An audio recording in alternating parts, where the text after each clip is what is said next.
আমার detachment two departure আর বইতে একটা আর্গুমেন্ট ছিল, সেটা হচ্ছে যে শুড হ্যাপিনেস এক্সিস্ট। কারণ আমি যখন বইটা লেখার আগে আমার আইডিয়া ছিল যে ডু হ্যাপিনেস এক্সিস্ট, কিন্তু যখন আমি অনেক মানুষ দেখলাম ঘুরতে ঘুরতে, তখন দেখলাম আমার প্রশ্ন জাগলো যে শুড হ্যাপিনেস এক্সিস্ট। এই প্রশ্নটা করার কারণ হলো যে অনেক বছর ধরেই পৃথিবীর সবচেয়ে সুখী দেশ এরকম একটা র্যাঙ্কিং প্রত্যেক বছর প্রকাশ করা হয় 2000 মানে মার্চ মাসে। সেখানে টানা অনেক বছর ধরে হয় ডেনমার্ক অথবা ফিনল্যান্ড, এই দুটো দেশ সবচেয়ে সুখী দেশের হিসেবে স্বীকৃতি পায়। তো ফিনল্যান্ডের জনসংখ্যা হচ্ছে 55 লাখ, এবং আমার জানা মতে ঢাকার যে মিরপুর সেটার জনসংখ্যা 60 লাখ। তো বাদে দিলাম। তো এরকম একটা দেশ যেখানে জনসংখ্যা মাত্র 55 লাখ এবং আয়তন অনেক বেশি, সারা বছর অধিকাংশ সময় পড়ে থাকে শীত, সেরকম একটা দেশ যখন সুখী দেশ হয়ে যায়, এবং সেটা দেখে যখন আমাদের দেশের মানুষজন এটাকে প্যারামিটার ধরে, তাদের এডুকেশন, তাদের এমপ্লয়মেন্ট সব কিছুকে ইন্ডেক্স ধরে, তখন আমার স্বভাবতই কৌতূহল জাগে যে মিরপুরের চাইতে অল্প মানুষ নেয় একটা দেশের সাথে এরকম একটা অনগ্রসর সোসাইটি, এবং যেখানে জনসংখ্যা অত্যধিক বেশি, তারা যখন কম্পেয়ার করে সেই কম্পেয়ার আসলে কতটুকু লজিক্যাল, এবং সেইটা নিয়ে আমার মধ্যে নানা রকম কৌতূহল ছিল। কিন্তু সরাসরি ফিনল্যান্ডে দীর্ঘ সময় বসবাস করছে এরকম কারোর সাথে আমার পরিচয় ছিল না। তো এবার মেলায় আমি প্যাভিলিয়নে বসেছিলাম, হঠাৎ করে একজন আমার বই কিনতে আসলেন, এই ডিটাচমেন্ট টু ডিপারচার। তো তখন কথা প্রসঙ্গে জানলাম সে ফিনল্যান্ডে পড়াশোনা করতো, এবং সেই সূত্রে সেখানে বেশি দিন থাকা হয়েছে। সেই সময় আমার তখন মনে পড়লো যে ফিনল্যান্ড, এই বিষয়টা আমি এই যে এতদিন ধরে বাঙালির ফ্যান্টাসি, চিরায়ত এই ফ্যান্টাসিকে আমি তো বেশিরভাগ সময় ফ্যালাসিও বলতে চাই। তো এই দুটার মিলে আমার মনে হলো যে ওনার সাথে কথা বলা যেতে পারে। তো ওনার নাম হচ্ছে সৌরভ, পুরো নাম আমার এখন মনে নাই, যখন ওনার সাথে কথা বলে তখন জেনে নেব উনি। তো সৌরভ, উনি মূলত একজন রিসার্চার, এই মুহূর্তে বাংলাদেশে আসছেন, আবার কখনো ফিনল্যান্ডে ফেরত যেতে পারেন, সেটা পরের আলাপ। কিন্তু ফিনল্যান্ড বিষয়ে আমার যে জানাশোনা বা যে বিষয়গুলো মানে আমার জানার দরকার, সেটা নিয়ে কথা বলার জন্য ওনাকে আমি আজকে ডাকছি। আজকে রোজার দ্বিতীয় দিন, ফলে একটু ক্লান্ত লাগতেছে, সারাদিন ইন্টারভিউ করছি অনেকগুলো, বাট স্টিল আমার মনে হয় যে এখন আমি এনার্জেটিক আছি আলাপ কন্টিনিউ করার জন্য। তো সৌরভ ভাই, প্রথমে বলেন যে আপনার পুরো নামটা আসলে কি? আমার পুরো নাম মোহাম্মদ শাওন আক্তার সৌরভ, আর আমার পড়াশোনা হচ্ছে ফিনল্যান্ডের তাম্পেরে ইউনিভার্সিটি থেকে সাস্টেনেবল ডিজিটাল লাইফ প্রোগ্রামে মাস্টার্স। আমার ব্যাচেলর ছিল ঢাকা বিশ্ববিদ্যালয় television film and photography department. তারপর ব্যাচেলর পরপরই ফিনল্যান্ডে স্কলারশিপ নিয়ে চলে গিয়েছিলাম, তাম্পেরে ইউনিভার্সিটি স্কলারশিপ। এই তো। ওকে, সো ফিনল্যান্ডের জনসংখ্যা 55 লাখের, এত ঠিক আছে না? হ্যাঁ, ঠিক আছে। প্রথমে আসি, এই যে সুখী দেশ, বিশ্বের সবচেয়ে সুখী দেশ, তো আপনি ফিনল্যান্ডে কত বছর ছিলেন? আমি ফিনল্যান্ডে 3.5 বছরের মতো ছিলাম। ঠিক আছে, একটা দেশ সম্পর্কে জানাশোনা তৈরির জন্য 3 বছর গুড এনাফ টাইম। হ্যাঁ। তো আমার প্রথম জানার ব্যাপার যে ফিনল্যান্ডের মানুষজন আসলে তাদের যদি ডে টু ডে লাইফ ধরি, সো আপনার যে তাদের সাথে যে ওঠা বসা হয়েছে বা দেখছেন, সেই ফিনল্যান্ডের ডে টু ডে লাইফটা সম্পর্কে একটু বলেন আমাকে। ফিনল্যান্ডের ডে টু ডে লাইফ হচ্ছে, এটা আসলে আপনার জায়গা ভেদে, এলাকা ভেদে মানে ডিপেন্ড করে। ফর এক্সাম্পল যদি হেলসিঙ্কি ধরি, হেলসিঙ্কি ক্যাপিটাল, এবং 8-10টা ক্যাপিটালের সাথে মানে স্টকহোমের সাথে আপনি হেলসিঙ্কির পার্থক্য পাবেন না, বা হচ্ছে আপনি বার্লিনের সাথে হেলসিঙ্কির খুব একটা যে মানে ফিলোসফিগত পার্থক্য আপনি খুব একটা পাবেন না। যেরকম মেট্রোপলিটন সিটি টাইপের যে একটা ভাইব, একটা ক্যাপিটালের যে একটা ভাইব, সেটা সবসময় থাকে। কিন্তু আপনি একটু সাবারবানে যান, ফর এক্সাম্পল আমি যে সিটিতে ছিলাম, তাম্পেরে সিটি, হেলসিঙ্কিতে যাওয়ার পর আপনার মনে হবে যে পিপল আর টু বিজি।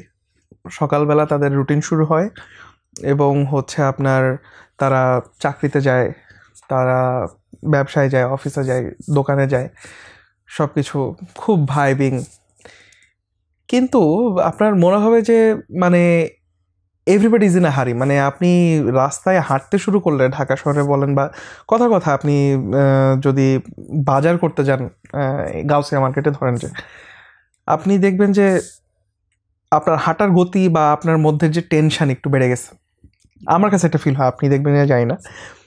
তো হেলসিঙ্কি হচ্ছে ওইরকম একটা টেনশন একটা দেয় আপনাকে, যে হচ্ছে দ্রুত যাইতে হবে বা এখানে যাইতে হবে। এবং আমি ওই জিনিসটা ফিল করেছি যে হচ্ছে হেলসিঙ্কির মানুষের মধ্যে যে ধরেন যে একটা ট্রাম চলে গেছে, পরের ট্রামটাতে সে যাবে, তো আগের ট্রামটা ধরেন যে 2 মিনিট আগে গেছে, মানে সে তখন প্ল্যাটফর্মে পৌঁছাই নাই। তাদের কাছে এরকম আমি দেখছি যে মনে হয়, তাদের ভাবসাব দেখে এরকম মনে হয় যে হচ্ছে, 2টা মিনিট আগে যদি ট্রামটা ধরতে পারতাম, মানে কত কিনা করে ফেলতাম, বা মানে এই টাইমটার যে, অথচ আর 2 মিনিট পরে কিন্তু আরেকটা ট্রাম আসতেছে। কিন্তু তাম্পেরেতে কিন্তু আবার হচ্ছে এই জিনিসটা না। তাম্পেরেতে ট্রাম গেছে, ঠিক আছে, ট্রাম আর একটা আসবে, না আসলে বাস ধরে যে পরে নেমে 2 মিনিট হাঁটবো, একটু রিল্যাক্সড। আর একটু সাবারবানে গেলে আর একটু রিল্যাক্সড। ফলে এবং হচ্ছে আমার ধারণা এটা আবহাওয়ার একটা ব্যাপার আছে। ফলে হচ্ছে আপনার ওই মানুষের যে চিন্তা ভাবনা বা ডে টু ডে লাইফের যে, আপনি তাম্পেরেতে আমি এরকমও দেখেছি যে হচ্ছে, মানে এটা ফিনদেরই বৈশিষ্ট্য অবশ্য, যে হচ্ছে ফিনদের যারা একটু ভবঘুরে টাইপের, কারণ ওখানে সোশ্যাল সিকিউরিটি অনেক ভালো, দেয়ারফর হচ্ছে সারাদিন বেঞ্চের উপর শুয়ে আছে সামারে, মানে সামারে তো ঠান্ডা থাকে না সেরকম একটা, সারাদিন বেঞ্চের উপর শুয়ে আছে, মদ খাচ্ছে, ইয়ে করছে, এরকম ভবঘুরে মানুষও দেখেছে যাদেরকে গভর্নমেন্ট টেক কেয়ার করে। সুতরাং ডে টু ডে লাইফ বলতে যারা ব্যবসা করে বা ইয়া করে, তারা মানে সব জায়গায় তাদের জীবনযাত্রা একরকম, তবে যে লাইফের টেনশন সেটা হচ্ছে আপনার হেলসিঙ্কিতে একটু বেশি, তাম্পেরে, তুর্কু বা আপনি অন্যান্য কেবল যে বর্ণনাটা দিলেন, ঢাকার সাথে আমরা যদি এখন খুলনা যাই, বরিশালে যাই, সেগুলোও তো ঢাকার সাথে এই যে বিভাগীয় শহর বা মফস্বলে, লাইক আমার শহর মানিকগঞ্জ, মানিকগঞ্জে যদি যাই, সেখানে তো অনেক পার্থক্য, কোনো জ্যাম নাই, লোকজন টিয়ের মতো থাকতেছে। তো তাহলে আলাদা করে এটা ফিনল্যান্ডের প্রসঙ্গে এটা বলার কারণ কি? ঢাকার সাথে মানে বাংলাদেশেও তো এইটাই কাজ করে, ঢাকা বা চট্টগ্রামের সাথে তো বাংলাদেশের অন্য সবগুলা জেলার জীবনযাপন অনেক পার্থক্য। হ্যাঁ, কিন্তু জিনিসটা হচ্ছে যে আপনি মানে 55 লাখ একটা দেশের জনসংখ্যা, এখানে জনসংখ্যাটা এই কারণে ইম্পর্টেন্ট যে একটা দেশের জনসংখ্যা যখন 55 লাখ, আর একটা দেশের জনসংখ্যা যখন হচ্ছে আপনার ধরেন যে মন্দান্তরে 18 কোটি, ঠিক আছে, ওইটার সাবারবানের সাথে ক্যাপিটালের যে ডিফারেন্স বা রিজিওনাল ক্যাপিটালের সাথে যে ডিফারেন্স, আর হচ্ছে আপনার ফিনল্যান্ডের হেলসিঙ্কির সাথে যে ডিফারেন্স, সেই ডিফারেন্সটা অনেক বেশি। এইটা যেরকম ধরেন যে আপনি ঢাকা শহরের, আপনি যে জায়গায় আছেন ঢাকা শহর, রাজশাহী শহরের আপনি যদি সাহেব বাজারে যান, আপনি দেখবেন যে প্রচুর ভিড়, আপনার কাছে খুব একটা যে ডিফারেন্ট মনে হবে ব্যাপারটা ওরকম না। কারণ হচ্ছে রাজশাহী শহরটা হচ্ছে রাজশাহী বিভাগের ক্যাপিটাল কাইন্ড অফ, হ্যাঁ। কিন্তু আপনি রাজশাহী থেকে যখন যে একটু বাইরে যান, চাঁপানবাবগঞ্জে যান বা হচ্ছে পাবনা যান, তখন আপনি দেখবেন যে এইটা একটু কমে আসছে। ফলে এই যে পাবনা, রাজশাহী, ঢাকা এক্সপোনেনশিয়ালি যে বাড়ছে, এই এক্সপোনেনশিয়ালি বাড়ার মানে আপনার যে রেশিওটা, এটা হচ্ছে আবার তাম্পের একটু হেলসিঙ্কিতে আবার 1 লাফে বেড়ে গেছে। মানে জিনিসটা একটু ডিফারেন্ট আর কি, এই কারণে হচ্ছে জিনিসটা এভাবে বলছি। আচ্ছা, ফিনিশ এডুকেশন সিস্টেম নিয়ে অনেক কথাবার্তা বলা হয় এবং এদের রৈখিক সিস্টেম বা সব কিছু মিলে। সো আপনি কি ফিনিশ এডুকেশন সিস্টেম নিয়ে কোনো কিছু জানেন? হ্যাঁ, ফিনিশ এডুকেশন সিস্টেম নিয়ে আমার যেটুকু জানা আছে সেটা হচ্ছে যে তাদের মানে এলিমেন্টারি স্কুল পর্যন্ত তাদের হচ্ছে অ্যারাউন্ড আমাদের যে ক্লাস 10 এর পর্যন্ত তাদের কোনো ফর্মাল কোনো পরীক্ষা থাকে না, কন্টিনিউয়াস অ্যাসেসমেন্ট হয়। এবং মজার ব্যাপার হচ্ছে যে আমরা যে মাস্টার্স করেছি আমাদেরও হচ্ছে কন্টিনিউয়াস অ্যাসেসমেন্টই ছিল। আমাদের কোনো কোর্সের কোনো হচ্ছে আপনার এই যে সেমিস্টার ফাইনাল টাইপের যে ব্যাপারটা, এরকম কিছু হয় না, এবং আমাদের ওপেন ক্রেডিট যেহেতু। সো ফিনল্যান্ডের ক্ষেত্রেও দেখেছি যে তাদের মধ্যে এই ব্যাপারটা আছে যে পরীক্ষা নেয়, পরীক্ষার চাপ নেয়। হ্যাঁ, এরপরে আপনার আমাদের যেরকম ইন্টারমিডিয়েট আছে, তাদের একটা এন্ট্রান্স এক্সাম হয় এবং সেটা তারা বেশ গুরুত্ব সহকারে দেয়। এবং হচ্ছে তাদের যে শিক্ষা জীবন শেষ হয়, তারপর তারা আমরা যেরকম র্যাক ডে করি বা আমাদের যে বিদায় অনুষ্ঠান হয়, তাদেরও এরকম হয়। তো সব কিছু মিলে আমার মনে হয় যে ফিনল্যান্ডের এডুকেশন সিস্টেমের যে সবচেয়ে বড় জায়গাটা, যেটার কারণে ফিনল্যান্ড সবচেয়ে বেশি সমাদৃত, সেটা হচ্ছে তাদের প্রাইমারি এডুকেশন এবং হাই স্কুল, এইটাতে তারা সবচেয়ে বেশি ট্যালেন্টেরকে নিয়োগ দেয়। এবং শিক্ষক হতে গেলে আপনার যে পেডাগগিতে খুব ভালো হইতে হয়, এবং হচ্ছে আপনার মানে আপনি বিশ্ববিদ্যালয়ের শিক্ষক হতে পারবেন যত সহজে, তার চেয়ে প্রাইমারি বা হাই স্কুলের শিক্ষক হওয়া অনেক কঠিন। এবং তাদের যে বেসিক পে স্কেল, আপনার ফিনল্যান্ডের পে স্কেল বলতে গেলে হচ্ছে আপনার ট্যাক্স রেশিও দিয়েও যদি বলি, ট্যাক্স আপনি যত বেশি ইনকাম করবেন আপনার ট্যাক্স পার্সেন্টেজ তত বেশি।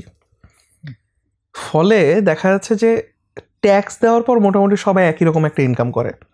মানে জিনিসটা বাংলাদেশের মতো না যে হচ্ছে কারো স্যালারি শুরু হচ্ছে 15,000 দিয়ে আর কারোর স্যালারি শুরু হচ্ছে 60,000 দিয়ে, এবং হচ্ছে আপনি বাজারে যাওয়ার পর আপনার সবাইকে ন্যূনতম 25,000 টাকা খরচ করতে হচ্ছে, ব্যাপারটা এরকম না। এবং হচ্ছে মানে যদি সবাইকে ফিনল্যান্ডে 25,000 টাকা খরচ করতে হয়, সবার স্যালারি ন্যূনতম 40,000 টাকা, এই ব্যাপারটা একটা আছে। সুতরাং আপনার ওখানে হাই স্কুল যে টিচার, এটা খুব রেসপেক্টেড জব এবং হচ্ছে আপনার খুবই ওয়েল পেইড জব, এবং বেশ আপনার হচ্ছে তাদের যে ডাইনামিক্স এডুকেশনের মধ্যে, তাদের যে হচ্ছে গদবাঁধা চিন্তাভাবনা না করা, মানে পরীক্ষা দিলাম বাকি পড়াশোনা ভুলে গেলাম শেষ, এই ব্যাপারটা না থাকে, কন্টিনিউয়াস অ্যাসেসমেন্টে নিয়ে যাওয়া, আই থিঙ্ক এটা আচ্ছা। তাহলে আমার এই প্রশ্নটা শুনলে লোকজনের যে প্রশ্নটা করতাম সেই প্রশ্নটা করবো। আমি আরেকটু গভীরে গিয়ে প্রশ্নটা করতেছি, সেটা হচ্ছে যে আমাদের এখানে যে পরীক্ষা হয় এটার একটা বড় কারণ হচ্ছে যে আমাদের ইয়ের উপর মানে ডিমান্ডের তুলনায় কম, কি বলে সাপ্লাই কম। লাইক আমাদের একটা ক্লাসে হয়তো স্টুডেন্ট থাকবে 20 জন, কিন্তু সেখানে আবেদন করবে হচ্ছে 2,000। ফলে সেটার জন্য তো পরীক্ষা না নিয়ে আসলে কোনো উপায়ও থাকে না। লাইক এখন আপনি ঢাকা ভার্সিটির কথা যদি ধরেন, বা এই আপনি গভর্নমেন্ট ল্যাবে যদি এখন 50টা সিট থাকে, আবেদন করবে 5,000, তো বাকি 4,950কে আপনি এলিমিনেট করার জন্য পরীক্ষা ছাড়া আসলে উপায়টা কি? তো আমার প্রশ্নটা হচ্ছে যে ফিনল্যান্ডে কি এই এক সিটের বিপরীতে এরকম অনেক কম্পিটিশন আছে, নাকি এনাফ এডুকেশন ইনস্টিটিউট আছে যেটার কারণে আসলে ওই এক্সাম না নিয়েও দেখা যাচ্ছে যে যেখানে ইচ্ছা সেখানে ভর্তি যাইতে পারে, কোনো ব্যাপার না? না, ফিনল্যান্ডেও আছে। ফিনল্যান্ডেও হচ্ছে আপনার একটা সিটের বিপরীতে দেখা যাচ্ছে 3-4 জনেও এক্সাম দেয়, মেডিকেল অ্যাডমিশন এবং হচ্ছে আপনার যারা ল পড়তে চায়। এবং Tampere is very famous for medicine education. Medicine science পড়তে গেলে তাম্পেরেতে যে অ্যাডমিশনের যে মার্কস পেতে হয় সেটা অনেক হাই, এবং হচ্ছে আপনার দেখা যাচ্ছে যে ল স্কুলও কম ফিনল্যান্ডে। সুতরাং যারা লয়ার হইতে চায় তাদের কম্পিটিশনও ডিফারেন্ট, এবং অন্যান্য সাবজেক্টেও একই ব্যাপার, যে ইউনিভার্সিটিতে পড়তে গেলে তাদের এন্ট্রান্স এক্সাম এবং তাদের অ্যাডমিশন টেস্ট দিয়ে ঢুকতে হয় ফিনদের জন্যই। কিন্তু ফিনল্যান্ডের যেটা ডিফারেন্স সেটা হচ্ছে যে আপনি জীবনে যতবার খুশি আপনি অ্যাডমিশন টেস্ট দিতে পারবেন। ফলে হচ্ছে আমি এমনও আমার সহকর্মী পেয়েছি সেখানে যারা হচ্ছে 3 বছর 4 বছর ধরে তারা অ্যাডমিশন টেস্ট দিয়েছে, এবং পরে তারা হচ্ছে ইউনিভার্সিটিতে তাদের যে পছন্দের সাবজেক্ট সেখানে তারা যেতে পেরেছে।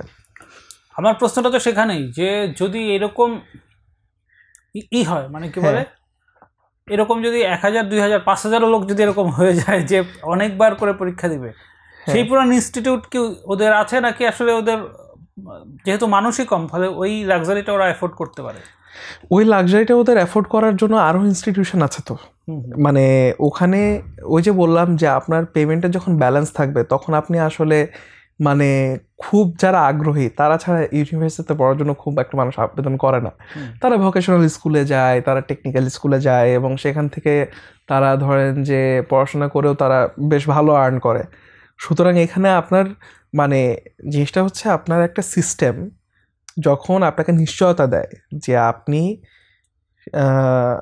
যাই করেন না কেন আপনি বেঁচে থাকার জন্য এবং ঘোরাফেরার জন্য এনাফ সেভিং আপনি করতে পারবেন, তখন আপনি সেখানে যে কোনো জবই করবেন। তখন আপনার সেখানে ওই জবের ক্লাসিফিকেশন হিসাব করে আপনার কম্পিটিশন করে কি যাইতে হবে না, অত কষ্ট করতে হবে না।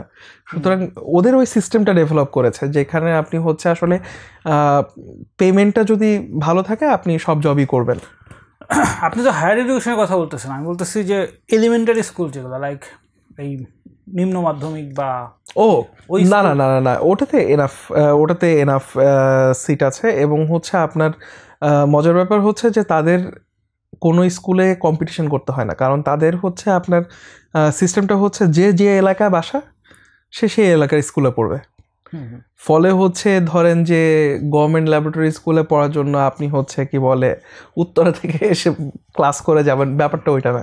আপনার এলাকা উত্তরে আপনি এখানে সার্টিফিকেট নিয়ে যাবেন, আপনার যে সার্টিফিকেট বলতে আপনার যে অ্যাড্রেসটা, আপনি তো রেজিস্টার্ড একটা জায়গায় আপনার ফ্যামিলির সাথে, রাইট? সো তারা যে যখন দেখবে যে আচ্ছা এই এলাকার, আপনাকে হচ্ছে ওই এলাকার স্কুলে দিয়ে দিবে। আচ্ছা, তো এইটার দেখা দেখি এখন যদি বাংলাদেশে উইলস লিটল ফ্লাওয়ার স্কুল বা আমাদের মানিকগঞ্জের SK girls high school decision নিল যে আমাদের আর কোনো পরীক্ষা থাকবে না, আমরা সব পরীক্ষা তুলে দিলাম, তো তারা কি এটা ম্যানেজ করতে পারবে? আমার ধারণা তারা এটা ম্যানেজ করতে পারবে না, কারণ জনসংখ্যা বড় একটা ফ্যাক্টর। সুতরাং ওই সিস্টেমটা ডেভেলপ করতে পেরেছে এই কারণে, কারণ হচ্ছে যে তাদের জনসংখ্যাটা কম। তাহলে ফিনল্যান্ডে পরীক্ষা হয় না, এই এক্সাম্পলটা তো আমি সেই ছোটবেলা থেকে শুনতেছি, মানে যখন আমি স্কুলে পড়তাম 4, 5, 6, 7, 8, 9 তখন থেকে শুনতেছি যে ফিনল্যান্ডে এডুকেশন হচ্ছে পৃথিবীর সেরা, সেখানে দীর্ঘদিন পর্যন্ত কোনো পরীক্ষা হয় না, যে যার মতো পড়তে পারে। কিন্তু এই ফ্যাক্টগুলো তো কোথাও বলা হয় না, তাহলে এইটা কি আসলে এক ধরনের ডিসইনফরমেশন? এইটা পার্সপেক্টিভ, মানে এটা হচ্ছে পার্সপেক্টিভের ব্যাপার। যেরকম হচ্ছে যে আসলে যে পয়েন্টটা প্রুফ করতে চায় আর কি। ধরেন যে আপনি যদি একটা ক্রিটিক্যাল ভিউ থেকে দেখেন, আপনি তখন সব পয়েন্টই দেখবেন।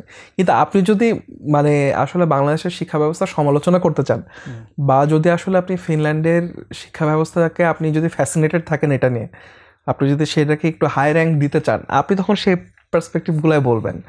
ঠিক আছে, তো হচ্ছে এটা যার সাথে আসলে আপনার আলোচনা হচ্ছে তাদের পার্সপেক্টিভের উপরও ডিপেন্ড করে অনেকটা। না, বাট আপনি তো আমার প্রশ্নের কোনো ক্লিয়ার কাট অ্যান্সার দেন, আমি এটা ক্লিয়ার কাট অ্যান্সার চাই যে ফিনল্যান্ডে পরীক্ষা হয় না।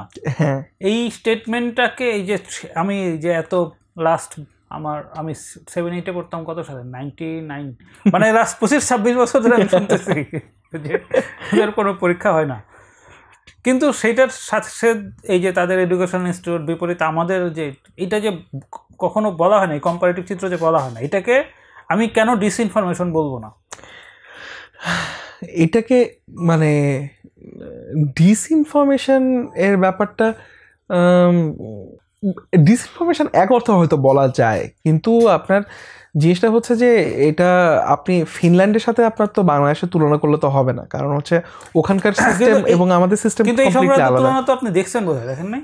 বাংলাদেশে তো অহরহ এটাই হয়, ফিনল্যান্ডের এডুকেশন নিয়েই তো সবচেয়ে বেশি কথা হয় বাংলাদেশে। হ্যাঁ, ফিনল্যান্ডের এডুকেশন নিয়ে কথা হয়, কারণ হচ্ছে মানে ওটা বেস্ট এডুকেশন সিস্টেম। কিন্তু যে দেখতে হবে যে এডুকেশন সিস্টেম হচ্ছে একটা মাত্র ক্রাইটেরিয়া, যেটা হচ্ছে তাদের টোটাল সিস্টেমের পার্ট। এখন আমাদের টোটাল সিস্টেম যে পরিমাণ ক্যাওয়াটিক ফিনল্যান্ডের সাথে হচ্ছে আপনি কম্পেয়ার করলে, সুতরাং এইখানে তো হচ্ছে আপনার ফিনল্যান্ডের এডুকেশন সিস্টেম আপনার হুবহু কাজ করবে না।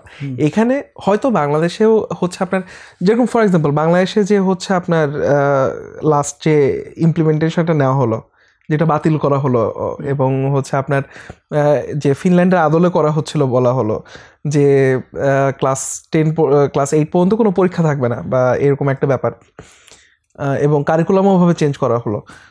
আমি এটাতে তো খারাপ কিছু দেখি নাই, এটা তো বাংলাদেশের মতো করে পরিবর্তিত, যে হচ্ছে আপনার বাংলাদেশেও এই কন্টিনিউয়াস অ্যাসেসমেন্ট এটা আনা তো সম্ভব। আমার কথা হচ্ছে যে কন্টিনিউয়াস অ্যাসেসমেন্ট এই টাইপের যে আইডিয়া, সেটা আনা সম্ভব। কিন্তু ধরেন যে ফিনল্যান্ডের মতো সব মানুষ, মানে বাংলাদেশে যতজন অ্যাডমিশন পরীক্ষা দেয়, ফিনল্যান্ডের জনসংখ্যার মনে হয় একটা বড় অংশ ধরেন যে কখনো ওটা দেখেও নাই যে অ্যাডমিশন টেস্ট তারা দিতে যাবে, কারণ তারা ভোকেশনাল ইনস্টিটিউটে চলে গেছে, কারণ তাদের পেমেন্টের কোনো বা তাদের লাইফস্টাইল মেনটেনের জন্য যে পরিমাণ টাকা দরকার সেটার কোনো তাদের ইস্যু নাই, রাইট?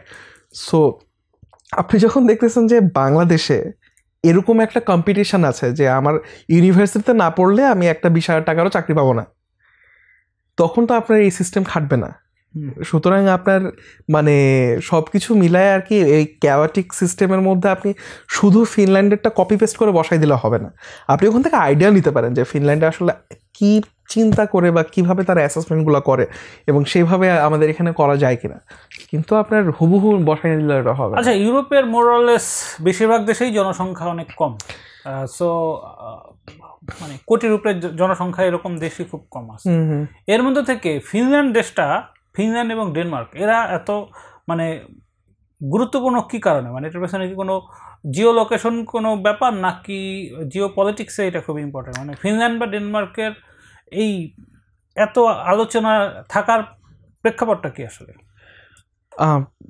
নর্ডিক কান্ট্রিজগুলার আপনার ইকোনমিক একটা হচ্ছে ব্যাপার আছে, যেরকম হচ্ছে আপনার ফিনল্যান্ডের যেটা প্রধান তাদের যে রপ্তানি পণ্য সেটা হচ্ছে গাছ। ফিনল্যান্ডে বলা হয় যে পৃথিবীর প্রতিটা মানুষের জন্য 3টা করে গাছ আছে, মানে প্রতিটা মানুষের বিপরীতে 3টা করে গাছ আছে এরকম বলা হয়। তো হচ্ছে এবং ফিনল্যান্ডে হচ্ছে আপনার ইলেকট্রিসিটি তারা উৎপন্ন করে বেশ কিছু, এবং ফিনল্যান্ডের সাথে রাশিয়ার একটা বেশ বড় একটা বর্ডার আছে।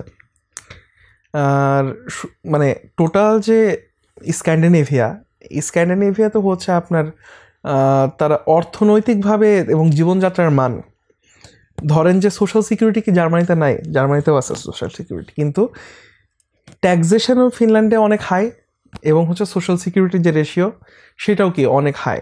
সুতরাং আপনার ওই জায়গাটা থেকে লাইফস্টাইল বিবেচনা করলে আপনি দেখবেন যে এখানে এইটা তারা বেশ আলোচনায় থাকার মতোই তাদের ফ্যাসিলিটিসগুলা। এবং হচ্ছে আপনার ফিনল্যান্ডে যারা কাজ করে তারা হচ্ছে আপনার পুরা জুলাই মাস মোটামুটি তারা হচ্ছে সামার ভ্যাকেশন পায়। যারা স্টুডেন্ট তারা পায় সামার ভ্যাকেশন 4 মাস, মে থেকে অগাস্ট পর্যন্ত। সুতরাং এই যে বড় একটা গ্যাপ, আপনি মানে যারা আমেরিকান এডুকেশন সিস্টেম যারা ফলো করে বা ব্রিটিশ এডুকেশন সিস্টেম যারা ফলো করে তাদের কাছে এটা খুব বিজার একটা ঘটনা। মানে আমার আমেরিকান ফ্রেন্ডরা যখন আমেরিকাতে ব্যাক করছে সামার ভ্যাকেশনে, তখন তারা শুনে যে মানে তাদের ফ্রেন্ডরা তাদেরকে জিজ্ঞেস করে যে কী ব্যাপার, তোমার পড়াশোনা শেষ নাকি, নাকি তুমি ড্রপ আউট করছো, মানে তুমি 4 মাস ধরে তুমি হচ্ছে আমেরিকায় কেন? না, আমার সামার ভ্যাকেশন চলে। ওখানে এরকম না ব্যাপারটা, স্টুডেন্টরা ওখানে সামার ভ্যাকেশন এত পায় না। সুতরাং লাইফের যে কোয়ালিটি সেইটার আপনার হচ্ছে ওয়ার্ক লাইফ ব্যালেন্স বলেন বা সব কিছু বলেন, আই থিঙ্ক স্ক্যান্ডিনেভিয়ার যে পলিসিগুলো সেগুলো এখান থেকে বেশ আগায় আছে, সে কারণে এরা বেশ আলোচিত জায়গায় থাকে। আমরা যখন স্টুডেন্ট ছিলাম বা আমাদের কিছু আগে, তখন ছেলেপেলের সবাই হয় আমেরিকা অথবা কানাডা, মানে উচ্চশিক্ষার্থী এই ব্যাপারটা ছিল, বা পরের দিকে অস্ট্রেলিয়া অ্যাড হলো। কিন্তু ইদানিং শুনি ছেলেপেলে দেখা যাচ্ছে ফিনল্যান্ডে যায়, ডেনমার্কে যায়, কেউ কেউ হাঙ্গেরিতে যায়। সো এই জায়গাগুলোতে হঠাৎ করে উচ্চশিক্ষার এই যে এটা হলো, মানে একটা মার্কেট বাংলাদেশের লোকজনের কাছে আসলো, এটা কিভাবে হইলো? আমার কাছে যেটা মনে হয়েছে যে আমি আমি পার্সোনাল একটু পার্সপেক্টিভ থেকে বলছি যে ইউরোপে আমার 11টা দেশ ঘোরার সৌভাগ্য হয়েছে। এবং দেশ ঘোরার সৌভাগ্য বলতে আমি শুধু ক্যাপিটাল গেছি ব্যাপারটা বোঝাচ্ছি না, আমি বোঝাচ্ছি যে হচ্ছে আমি ক্যাপিটালে গেছি, থেকেছি, এবং কোনো একটা সাবারবানে গেছি বা কোনো একটা গ্রামে গেছি বা মফস্বলে কোনো একটা জায়গায় গেছি বা অন্য একটা রিজিয়নে গেছি এবং সেখানেও আমি থেকেছি কমপক্ষে 1 রাত। এবং এরপরে আমি বলি যে আচ্ছা দেশটা আমি দেখেছি বা ঘুরেছি। সুতরাং ওই জায়গা থেকে আমি যদি চিন্তা করি, ইউরোপের মূল ব্যাপারটা হচ্ছে মোবিলিটি। আপনি ফিনল্যান্ড বলেন বা ডেনমার্ক বলেন, আপনি কিন্তু কখনো খুব বেশি শুনবেন যে আয়ারল্যান্ডে খুব বেশি মানুষ যাচ্ছে বা খুব বেশি উৎফুল্ল আফটার দ্য ব্রেক্সিট। হ্যাঁ, কিন্তু আপনি হচ্ছে দেখেন সেনজেনভুক্ত কান্ট্রিতে ঢুকলে আপনি যে কোনো কান্ট্রিতে আপনি যেতে পারেন। এবং হচ্ছে আমার এটা মোটা দাগে ধারণা যে আমেরিকা বা কানাডায় যারা যেত, মানে ভাগ্যের অন্বেষণে মানুষ সবসময় বাইরে গেছে, এটা নতুন কিছু না যে হচ্ছে মানে বা খুব ভালো ছাত্ররাই যে বাইরে পড়তে গেছে এবং যে হচ্ছে তারা মানে পড়াশোনাতেই শাইন করেছে বা তারা গবেষকই হয়েছে, ব্যাপারটা কিন্তু এরকম না। তারা বিভিন্ন চাকরি করেছে, বিভিন্ন জব করেছে, অনেকে যে কোনো মিনিমাল জব করেও তারা সেটেল হয়ে গেছে বিভিন্ন জায়গায়, রাইট? সো এইটা হচ্ছে কোনো ব্যাপার না যে হচ্ছে কারা আসলে কি উদ্দেশ্যে যায়। কিন্তু আমাদের কাছে ল্যাঙ্গুয়েজ ব্যারিয়ারের কারণে ওই ইংলিশ স্পিকিং কান্ট্রিগুলো, আমরা যেহেতু ছোটোবেলা থেকে ইংলিশে পড়ে অভ্যস্ত, ইংলিশ স্পিকিং কান্ট্রিগুলো আমাদের কাছে অভ্যস্ত ছিল যে হচ্ছে আচ্ছা ঠিক আছে, কোথায় পড়তে যাবো বাইরে, অফকোর্স ইংল্যান্ড, ইউএসএ, কানাডা বা অস্ট্রেলিয়া, নিম্নপক্ষে আয়ারল্যান্ড, এরকম ইংলিশ স্পিকিং কান্ট্রিজ।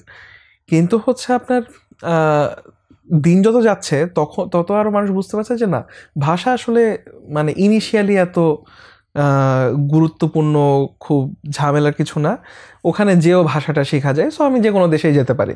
এবং আপনার এখন যে বাংলাদেশে আপনি দেখেন যে কোরিয়ান যে টেকনিক্যাল সেন্টার আছে, জাপানিজ বিভিন্ন ভাষা শিক্ষার জায়গা আছে, তারপর হচ্ছে আপনার বিভিন্ন স্প্যানিশ বা বিভিন্ন ইউনিভার্সিটিতেও আপনার আধুনিক ভাষা ইনস্টিটিউটগুলো আছে, যেখানে আপনার হচ্ছে বিভিন্ন বিদেশি ভাষা শিক্ষা দেয়। চাইনিজ শেখার জন্য বিভিন্ন জায়গা আছে। চায়নাতে কিন্তু আমাদের স্টুডেন্টের বড় একটা অংশ যায়, অনেক আগে থেকেই যায়।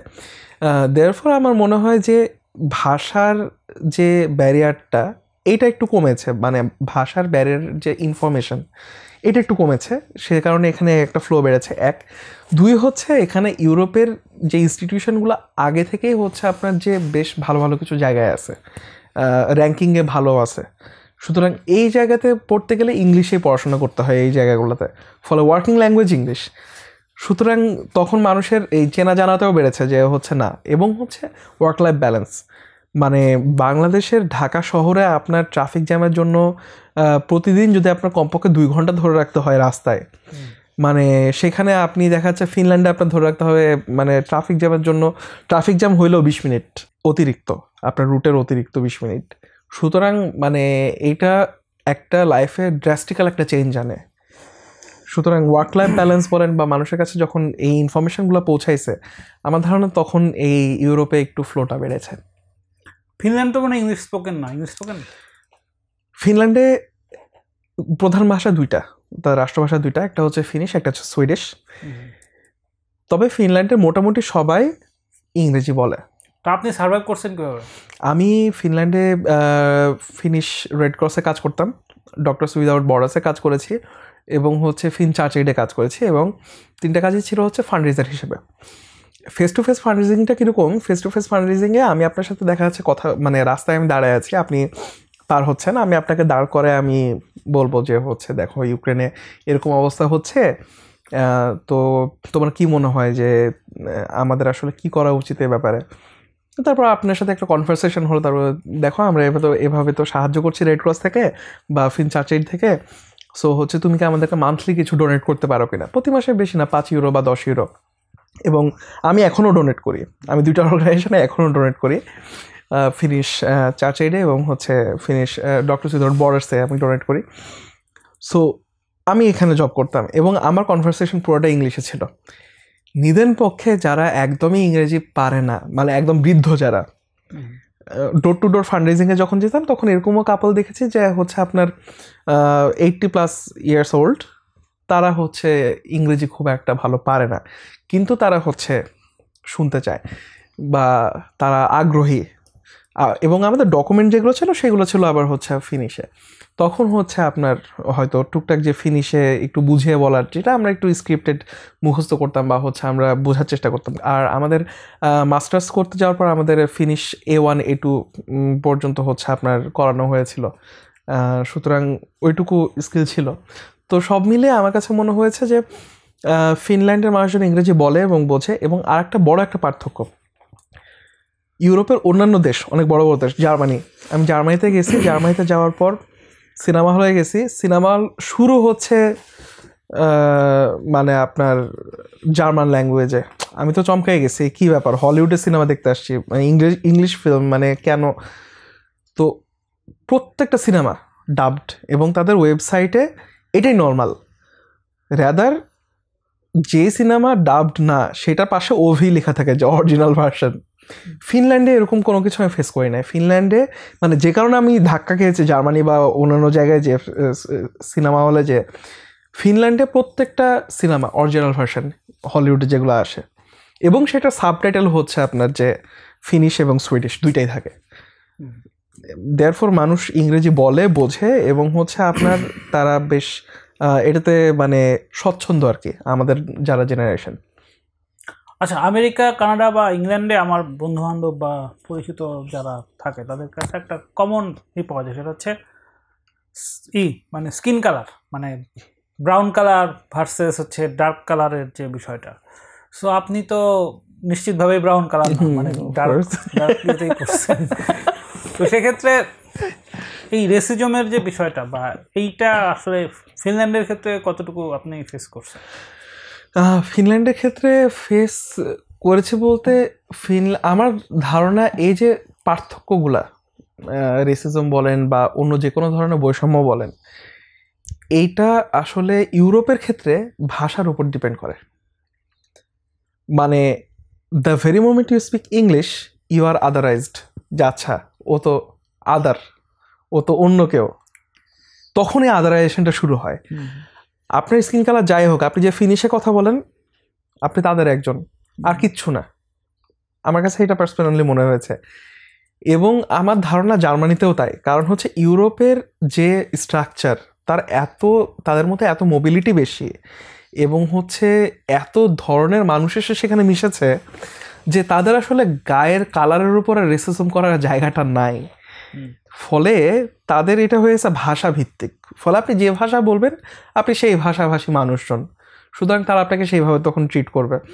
এবং আমার ধারণা যে কথা না বলাই ভালো, মানে হচ্ছে ওই ইশারা ইঙ্গিতে যদি আপনি ওই যে সাইন ল্যাঙ্গুয়েজ যদি আপনি জানেন, আমার ধারণা আপনি ইউনিভার্সাল নাগরিক আর কি, বৈশ্বিক নাগরিক। তখন মানে তারা তো আপনাকে তখন আলাদা করতে পারবে না যে হচ্ছে আসলে আপনি কোন ভাষাভাষী, তারাও সাইন ল্যাঙ্গুয়েজ ছোটবেলায় পড়ে আসে।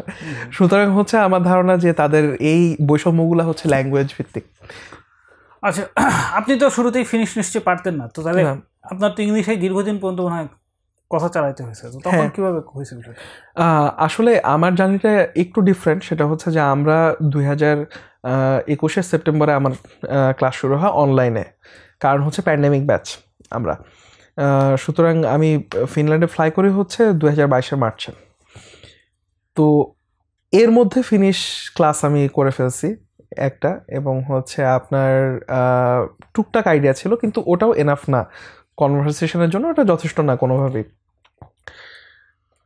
ফিনল্যান্ডে যাওয়ার পর যে জিনিসটা দেখেছি সেটা হচ্ছে যে মানে আপনি ফিনিশ বলতে চেষ্টা করছেন, পারছেন না, তারা আপনাকে হেল্প করবে।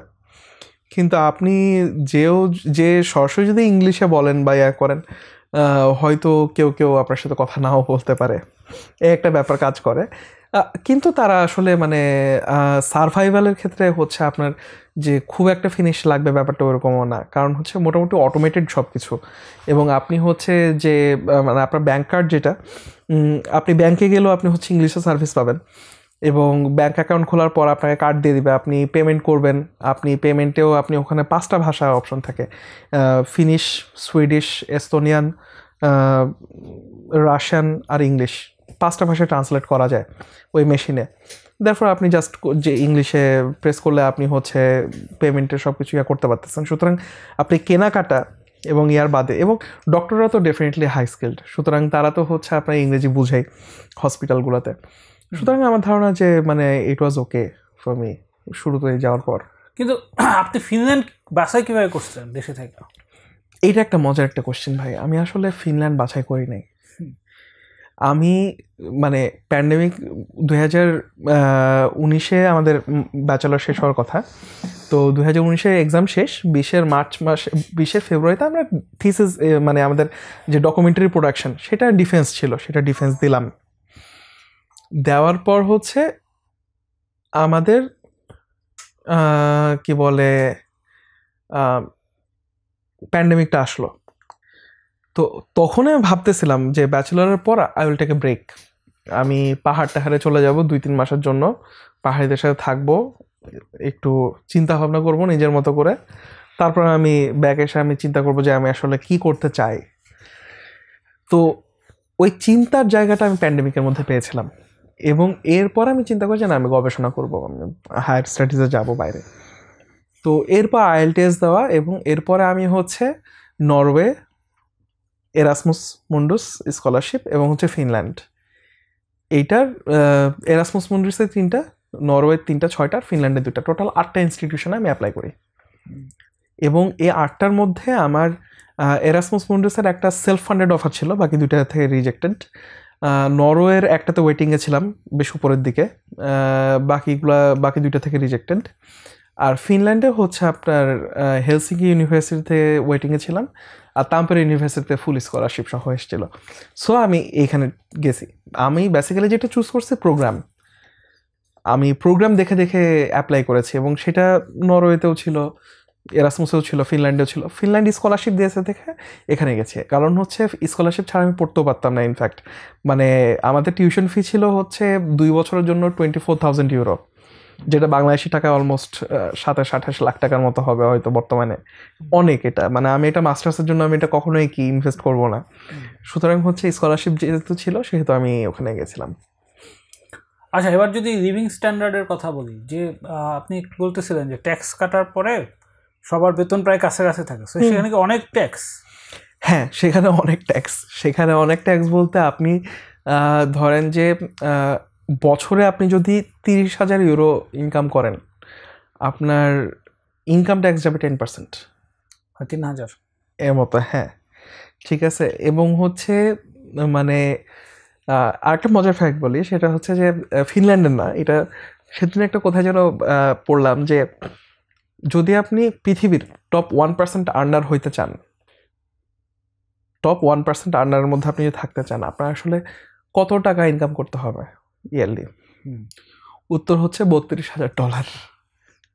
ঠিক আছে, আমি জানি না এটা মানে আসলে কতটুকু অথেন্টিক বা কিনা, কিন্তু ইট ইজ কোয়াইট এনাফ ফিনল্যান্ডে একজন সিঙ্গেল অবস্থায় একজন স্টুডেন্ট থাকার জন্য, চলাফেরার জন্য এবং ঘোরাফেরার জন্য, যদি না তার হচ্ছে আপনার ড্রিঙ্কিং এবং স্মোকিংয়ের ব্যাড হ্যাবিট থাকে। কারণ এটা হচ্ছে আপনার মানে অনেক ফ্ল্যাকচুয়েট করতে পারে বা হচ্ছে ইয়া করতে পারে। কিন্তু আদর্শ একটা আপনি যদি মানুষের কথা এমনি চিন্তা করেন যে হচ্ছে আদর্শ অবস্থায় একজন স্টুডেন্ট সে যাবে, শেয়ার্ড অ্যাপার্টমেন্টে থাকবে, পড়াশোনা করবে, তার মান্থলি কোনোভাবেই 1,000 ইউরোর বেশি খরচ করার কোনো মানে আপনার প্রশ্ন আসে না। ঠিক আছে, সুতরাং আপনি যদি ট্যাক্সের পরও আপনি যদি হারছে মানে 1200-1300 ইউরো আসে, আমার মনে হয় যে এটা বেশ এনাফ আর কি। আমার পার্সোনালি আমার খরচ যেত হচ্ছে মাসে 700 ইউরো, 600 থেকে 700 এর মধ্যে আপনার হচ্ছে ওঠানামা করতো। সুতরাং মানে আমি ওটা সিলিংটা আরও বাড়িয়ে বলেছি, আমি 1,000 বলেছি, কিন্তু হচ্ছে মানে এটা এনাফ। এবং আপনি এই ইনকামটা করার জন্য আপনি ফুড ডেলিভারি করেও আপনি ইনকাম করতে পারবেন।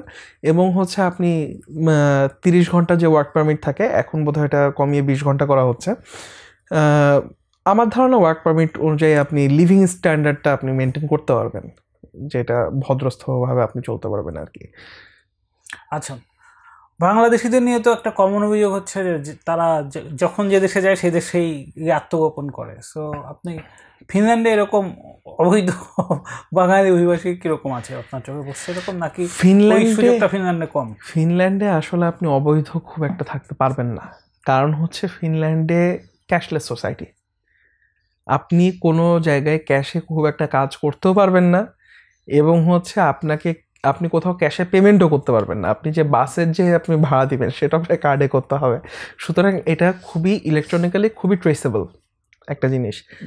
এবং এই কারণে ফিনল্যান্ডে যারা আসে কোনো মতে, তারপর যারা বোঝে যে সার্ভাইভ করতে পারবে না, তারা হয় দেশে ব্যাক করে, বা তারা সেনজেন যেহেতু ভিসা অন্য দেশে চলে যাওয়া যায় সহজেই, তারা জাস্ট একটা 20-30 ইউরো একটা টিকিট কেটে অন্য একটা দেশে ফ্লাই করে চলে গেল, পর্তুগাল চলে গেল, বা হচ্ছে জার্মানি বা যে কোনো একটা দেশে চলে গেল আর কি।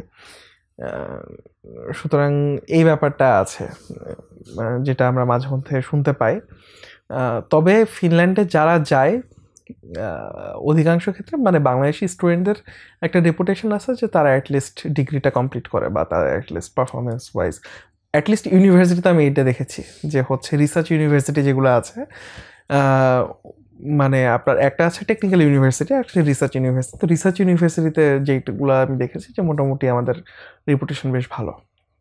আচ্ছা, আমি একটা রিসার্চ পেপার পড়তেছিলাম, সেখানে বলতেছিল যে যেসব দেশে ড্রাগসের উচ্চ হার, এটার মধ্যে ফিনল্যান্ডও একটা দেশ, মানে ফিনল্যান্ড ড্রাগসের খুব উচ্চ হার। সো সুখী দেশে তাহলে এত ড্রাগস কেন, মানে এই কোরিলেশনটা কি? তাহলে সুখী দেশের আপনি আরেকটা স্ট্যাটিস্টিক্স আপনি দেখছেন কিনা জানি না, পৃথিবীর আপনি যদি টপ আত্মহত্যা করে এরকম দেশের সংখ্যা দেখেন, ফিনল্যান্ড কিন্তু টপ আত্মহত্যাকারী দেশের মধ্যেও একটা। এবং এটা ফিনল্যান্ডে একটা জোক হিসাবে প্রচলিত আছে যে হচ্ছে আপনার যখনই মার্চ মাসে বা ইয়াতে যখন এই সুখী দেশের তালিকাটা প্রকাশ হয়, সব ফিন আশেপাশে চোরা চোখে তাকায় দেখে যে আমি বা দেখি সবাই সুখী নাকি, সবাই চোরা চোখে তাকায় দেখতেছে। মানে জিনিসটা হচ্ছে, এবং আরেকটা জোকও আছে, সেটা হচ্ছে যে যারা অসুখী ফিনল্যান্ডের তারা সব আত্মহত্যা করে মারা যায়। এই কারণে হচ্ছে বাকি যারা থাকে সবাই সুখী। তো ব্যাপারটা খুব আয়রনিক্যাল, কিন্তু ব্যাপারটা সত্যি। ফিনল্যান্ডে যেহেতু ঠান্ডা শীতপ্রধান দেশ এবং সানলাইট যেহেতু থাকে না, সেহেতু ওই ভিটামিন ডি এর অভাবটা প্রকট। এবং মানে vitamin D deficiency can make you go crazy. এবং আপনার এটা এডিএইচডি থেকে শুরু করে আপনার যাবতীয় প্রচুর সমস্যা দ্বারা এটা করতে পারে এই ভিটামিন ডি এর অভাব। সুতরাং ফিনল্যান্ডে আপনার এই ডিপ্রেশন কাটানোর জন্য ড্রাগ বলেন বা সুইসাইড বলেন, এই রেশিওগুলো অনেক বেশি। ইভেন হচ্ছে আপনার তরুণদের মধ্যে যে মদপানের প্রবণতা, সেটা নিয়েও ফিনল্যান্ডের রিসার্চ পেপারে আমি বিভিন্ন সময় দেখেছি। উলে নিউজ, যেটা ওদের যেটা broadcasting company, news broadcasting company, YLE ইংলিশে বলে, তো হচ্ছে ফিনিশে উলে, ওই উলেতেও আমি বিভিন্ন রিপোর্ট দেখেছি। তারা বলে যে তরুণদেরকে কীভাবে এই ড্রিঙ্কিং প্রবলেম থেকে কমায় নিয়ে আসা যায়, বের করে নিয়ে আসা যায়, এটা নিয়েও তারা বেশ কনসার্নড।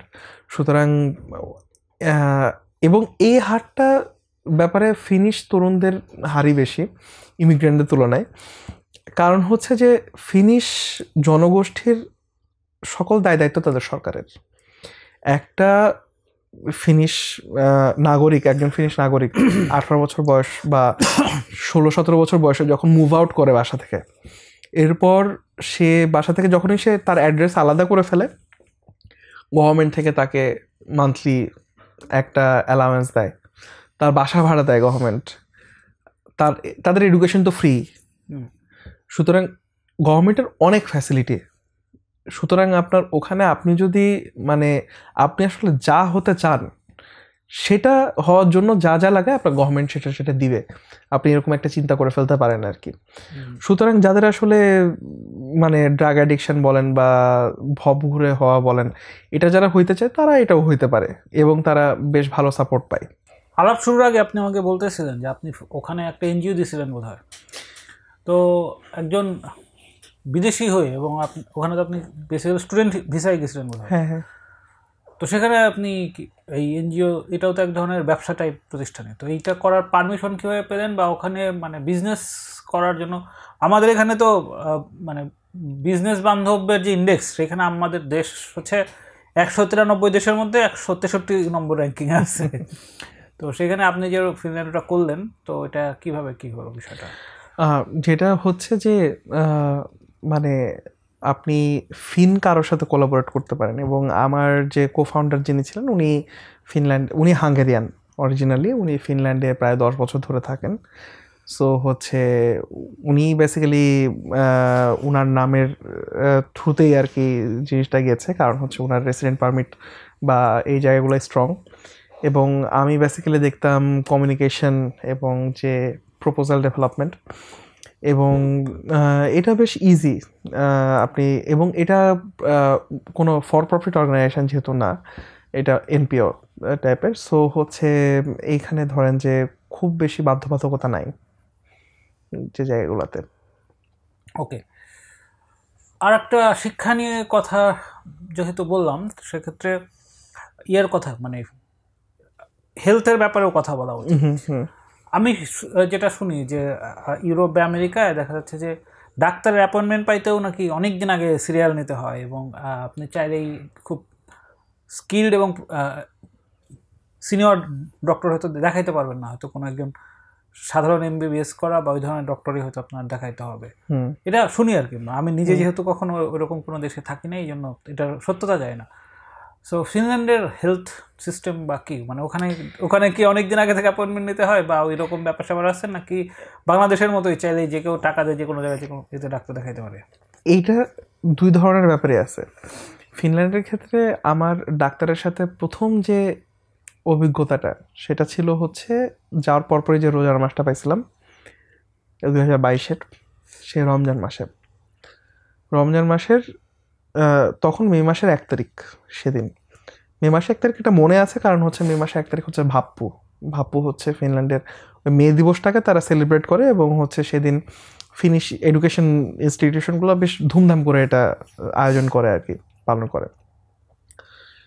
তো সেদিন বুকে ব্যথা করতেছে আমার, আমি রোজা আছি, এখন বুকে ব্যথা, বাইরের দেশে আসি, বাংলাদেশে থাকলে কিছু মনেই হইতো না, বাইরের দেশে আসি যে কী ব্যাপার, হার্ট অ্যাটাকের সমস্যা হলো কি না বা কোনো কিছু, কেমনে কি। ফোন দিলাম, আমি অ্যাপয়েন্টমেন্ট পাইলাম 3 মাস পর, আর বুকের ব্যথা এখন। তো স্টুডেন্ট হেলথ কেয়ারে যেহেতু ফোন দিছি, তো আমি ওটা পরে আর কিছু বলি নাই, মানে মন মেজাজ খুবই খারাপ হয়ে গেছে। পরে হচ্ছে তারাই বলছে যে আপনি যদি মনে হয় যে খুব এমার্জেন্সি বা কিছু, আপনি সরাসরি হসপিটালে চলে যেতে পারেন। ফেয়ার এনাফ, হসপিটালে চলে গেলাম, এমার্জেন্সিতে গেলাম। যাওয়ার পরই প্রথমে একজন রেজিস্টার্ড নার্স দেখে, এবং নার্সের দেখে যদি মনে হয় যে এটা আসলে ডাক্তারের ইস্যু, সে হচ্ছে ডাক্তারের কাছে রেফার করে। যদি মনে হয় যে না এটা কোনো ডাক্তারের ইস্যু না, সেই ডাক্তারকে জিজ্ঞেস করে এসে ডাক্তার যেটা প্রেসক্রাইব করলো সেটা সে লিখে দেয়।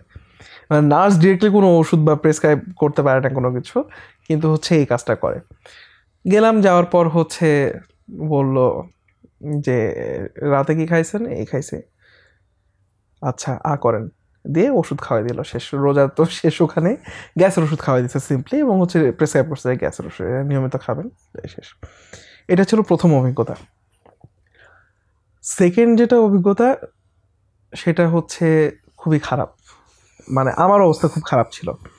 সেটা গ্যাস ট্যাস কিছু না, ফান্ড রেজিং করছিলাম হচ্ছে ডক্টর সিদ্ধার্থ বরাসের হয়ে, বরফে পিছলে পড়ে গেলাম এবং ক্যাক করে একটা আওয়াজ শুনতে পাইলাম, কারণ পড়ছি হচ্ছে হাতের ভরে, এবং আমার কবজি ভেঙে গেল। প্রচণ্ড ব্যথা, আমি বসে আছি। তো হচ্ছে আপনার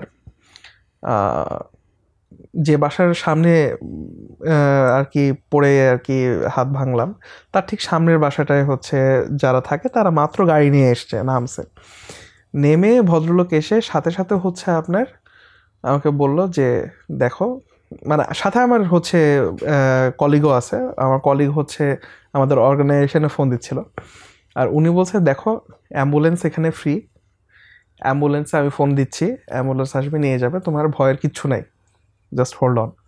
ওনার ওয়াইফ গেছে হচ্ছে বাচ্চাদের যে স্লেজিং করে না, স্লেজিং থাকে না, স্লেজ যে ছোট্ট একটা যেটার উপর বসে আর কি বরফে স্লাইড করে যায়, সেইটা আনতে গেছে, যাতে করে আমার ঠান্ডা লেগে না যায় বা আমি শকে না চলে যায়। তো হচ্ছে আপনার অ্যাম্বুলেন্স আসলো, উঠলাম, অ্যাম্বুলেন্স যথারীতি পেন কিলার দিয়ে হচ্ছে হাতে ব্যান্ডেজ পরায় নিয়ে হসপিটালে নিয়ে গেল। তারপর যাওয়ার পর হচ্ছে আপনার বসলাম, 2.5 থেকে 3 ঘন্টা আমি বসেছিলাম, যে হচ্ছে হাত ভাঙা হাত নিয়ে। কারণ হচ্ছে আমার চেয়েও সিরিয়াস রোগী এমার্জেন্সিতে সেদিন আছে, এবং তারা সেটা মানে সিরিয়াল বাই সিরিয়াল তারা হচ্ছে দেখবে না, তারা এটা হিসাবে দেখবে, যার সিচুয়েশন যেরকম সেই হিসাবে দেখবে, আর্জেন্সি হিসাবে দেখবে।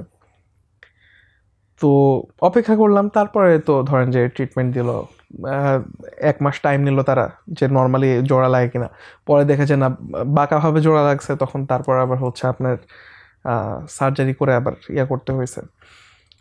তো এই যে টোটাল সিস্টেমটা, এটা হচ্ছে সরকারি হাসপাতাল। এবং আপনার পরে যখন আমার বিলটা আসলো, অ্যাম্বুলেন্সের বিলটা আসলো, সেটা গেস করেন তো কত আসছে?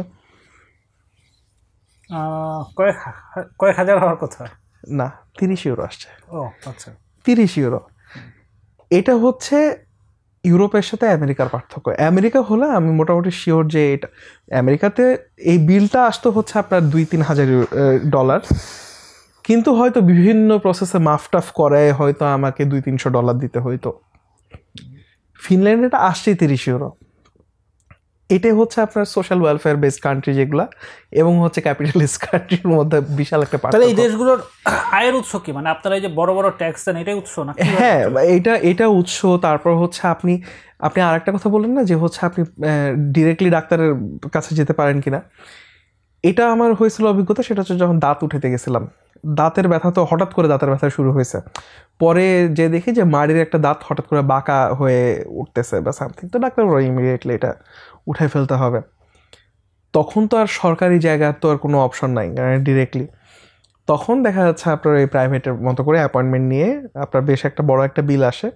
তো ধরেন যে ওইরকমভাবে করতে হয়। তো আপনার যদি ইন্স্যুরেন্স থাকে, হেলথ ইন্স্যুরেন্স, এবং হচ্ছে আপনি যদি প্রাইভেট যেসব প্রতিষ্ঠান আছে তাদের সাথে যদি আপনি কোলাবোরেট করেন, তাদের সাথে যদি আপনি কথা বলে রাখেন, তাদেরকে যদি আপনি মাসে একটা রেগুলার একটা টাকা দেন, তাহলে দেখা যাচ্ছে আপনি ডিরেক্টলি হসপিটাল যাওয়া বাদ দিয়ে আপনি একদম স্পেশালাইজড ডাক্তারের কাছে চলে গেলেন ডিরেক্টলি। ওটা সম্ভব, কিন্তু ওর ক্ষেত্রে অনেক বেশি টাকা খরচ হয়। এবং ওটা হচ্ছে আপনার কি ওই কেলা সিস্টেম যেটা আছে, মানে ওখানে যে সোশ্যাল সিকিউরিটি, সেটার বাইরে, সেখান থেকে আপনি তখন ফ্যাসিলিটি পাবেন না। কিন্তু হচ্ছে আপনি যদি সিস্টেমের মধ্যে থেকে যেতে চান, it will be a bit lengthy. এটা হচ্ছে সো এই সব দেশগুলোতে মানুষ হচ্ছে প্রচণ্ড ইন্ডিভিজুয়ালিস্ট, হ্যাঁ প্রচণ্ড ইন্ডিভিজুয়ালিস্ট। আবার এই যে এইভাবে ট্যাক্স দেওয়া, মানে আর্নিংয়ের বড় অংশ ট্যাক্স দিয়ে দিচ্ছি, সেটা তো আবার একটা কালেকটিভিটির দিকে নির্দেশ করে। হ্যাঁ।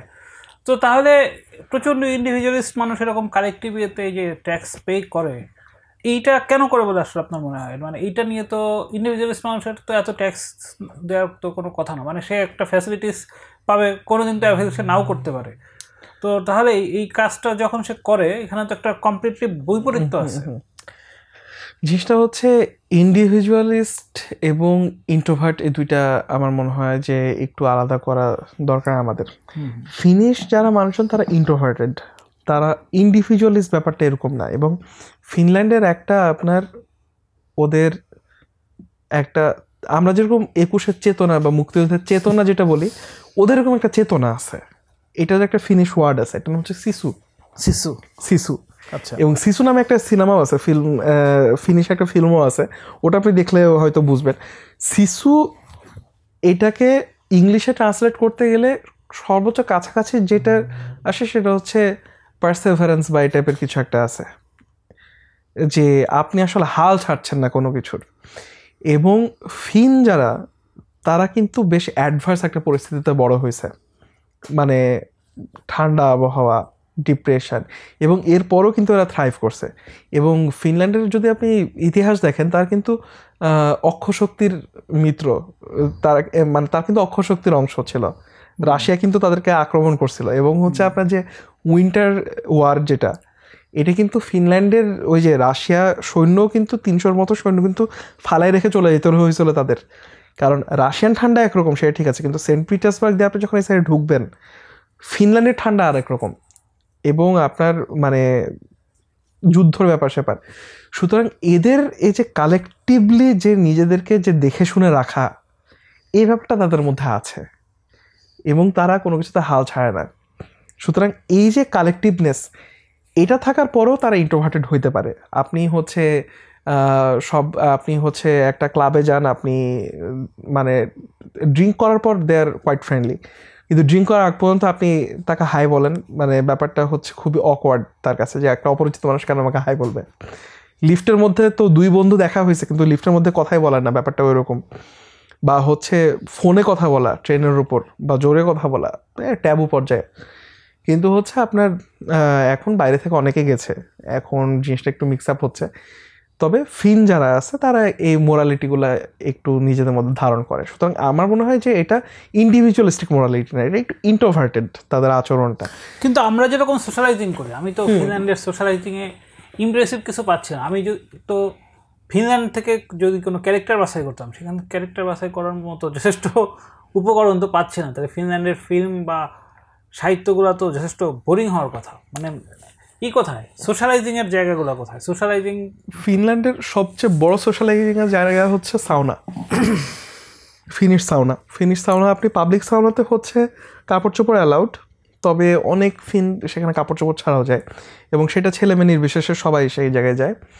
এবং হচ্ছে সাউনার ভিতরের টেম্পারেচার সাধারণত আপনার 80 to 90 ডিগ্রি এর মাঝে থাকে। আর হচ্ছে জলীয় বাষ্প এটা দিতে থাকতে হয়, লুলু বলে ওটাকে হচ্ছে ফিনিশে। এবং হচ্ছে আপনার সবাই বিয়ার টিয়ার খায়, গান টান গায়। তো এরকম ওপেন একটা সিচুয়েশানে আপনি যখন যাবেন, তখন আসলে তাদের মধ্যে এই যে বন্ডিংটা যে ক্রিয়েট হয়, আমার ক্ষেত্রেও যেটা হয়েছে যে মানে তারা তখন আপনাকে আর থ্রেড ভাবে না, যে আচ্ছা ঠিক আছে, মানে সবাই তো এখানে ওপেন বা ইয়া, সুতরাং তখন তারা আপনার সাথে কথা বলে, কনভারসেশন হয় বা ইয়া হয়। সেম গোজ ফর পাব। ফিনল্যান্ডের প্রচুর পাব আছে, পাব কুইজ, প্রতি বুধবারে আমরা তাম্পারেতে যেতাম, একটা পাব কুইজ হতো, সেখানে আমরা একটা একটা ন্যাশনাল একটা গ্রুপ ছিল, সেখানে ফিন ছিল, সেখানে মঙ্গোলিয়ান ছিল, ব্রাজিলিয়ান ছিল, রাশিয়ান ছিল, সবাই মিলে নাইজেরিয়ান ছিল, সবাই মিলে আমরা হচ্ছে একটা গ্রুপ, এবং আমরা we were doing quite well আর কি পাব কুইজে। তো হচ্ছে এই জায়গাগুলোতে ইন্টারাকশনগুলো গড়ে ওঠে।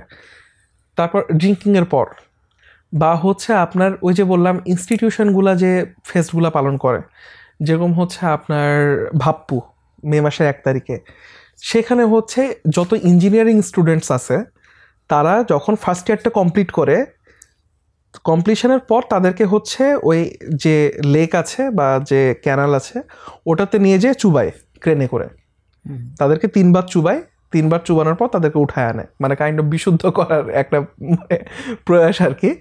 তো এটা হচ্ছে ভাবপুর একটা বড় একটা আকর্ষণ, যে যত ইঞ্জিনিয়ারিং স্টুডেন্ট আছে সবাইকে ওর মধ্যে চুবায় উঠায় আনে। সোশ্যাল সায়েন্স বা আর্টস ফ্যাকাল্টির কারো কিন্তু এই ঝামেলা নাই, শুধু ইঞ্জিনিয়ারিংদের। সুতরাং এই যে তখন সবাই যে যায়, এইভাবেই তাদের মধ্যে আসলে ইন্টারাকশনের জায়গাটা গড়ে ওঠে। এবং ফিনদের ক্ষেত্রে আমি বলবো যে তাদের যে বলয়, তাদের যে ট্রাস্টের যে একটা বলয় আছে, সেটা ভেদ করে ঢুকতে হইলে একটা বড় একটা আপনার চ্যালেঞ্জ এটা। কারণ হচ্ছে তারা এতবার বহিঃশত্রু দ্বারা বিভিন্নভাবে আক্রান্ত হয়েছে যে তারা আসলে আউটসাইডার, মানে জাতিগতভাবে তারা আসলে আউটসাইডার, কাউকে খুব একটা ধরেন যে শুরুতেই যে মানে আপনি খুব ফ্রেন্ডলি হয়ে যাবেন ব্যাপারটা ওরকম না। তারা আপনার সাথে নর্মালি ইন্টারাক্ট করবে, কিন্তু যখন আপনি কারোর ফ্রেন্ড হয়ে যান, you are making a friend for your lifetime. কিন্তু ফ্রেন্ড হওয়াটাই কঠিন, এবং এই কারণে তাদের যে আমাদের যে ক্লোজ ফ্রেন্ড, আমরা যারা স্কুলে পড়ি তারপরে কিন্তু আমাদের ফ্রেন্ড হওয়ার যে ব্যাপারটা, এটা কিন্তু একটু টাফ। মানে ওরকম ক্রাইসিসে না পড়লে বা ওরকম হচ্ছে আপনার ব্রাদারহুড তৈরি না হলে, যেরকম কথার কথা স্কুল লাইফে আমার যেরকম ফ্রেন্ড তৈরি হয়েছে, ঢাকা বিশ্ববিদ্যালয় গণরুমে এসেও ফ্রেন্ড তৈরি হয়েছে। কারণ হচ্ছে স্কুলে যখন ভর্তি হচ্ছে তখন আমার কারো কাছে কোনো কি নাই, কোনো চাওয়া পাওয়া নাই বা কোনো এক্সপেকটেশন নাই। গণরুমে আসার পর কি বিভিন্ন ডিপার্টমেন্টে বিভিন্ন তাদের কারোর সাথে আমার কোনো কম্পিটিশন নাই। সুতরাং এখানে ফ্রেন্ডশিপ যেগুলো হয় এই 2 জায়গায় আমার মনে হয় যে ইনিশিয়ালি খুব ভালো হয়, এবং পরে কাজের ক্ষেত্রেও, এবং স্পেশালি কাজের ক্ষেত্রে যে অন্য ডিপার্টমেন্টের মানুষজনের সাথে, যেখানে কম্পিটিশনটা আসলে নাই এভিডেন্ট। তো ফিনল্যান্ডেও আমার মনে হয় যে তাই ব্যাপারটা, যে ফিনল্যান্ডে তো শান্তিপ্রিয় একটা দেশ, তাহলে এত কারা বারবার আক্রমণ করছে এই হিস্ট্রিটা আমি জানি না, আপনি কি জানেন? মানে কারা এত বারবার কেনই বা আক্রমণ করছে? না, ফিনল্যান্ডের বেসিক্যালি আপনার ফিনল্যান্ডের যে স্বাধীনতা বলেন, এইটা হচ্ছে নিয়ে বেশ ভালো একটা ডিসকাশন আছে। সেটা হচ্ছে যে Finland was ruled by Russia, Sweden এরপরে। হ্যাঁ, তো রাশিয়া দ্বারা যখন রুল হয়েছে তখন ফিনল্যান্ডের একরকম কালচার, একরকম লিটারেচার ডেভেলপ করছে। এরপর আবার সুইডেন দ্বারা রুল হয়েছে, তখন একরকম কালচার, একরকম লিটারেচার ডেভেলপ করছে। এরপর হচ্ছে একটা গৃহযুদ্ধ হয়েছে, এরপর হচ্ছে তার স্বাধীন হয়েছে।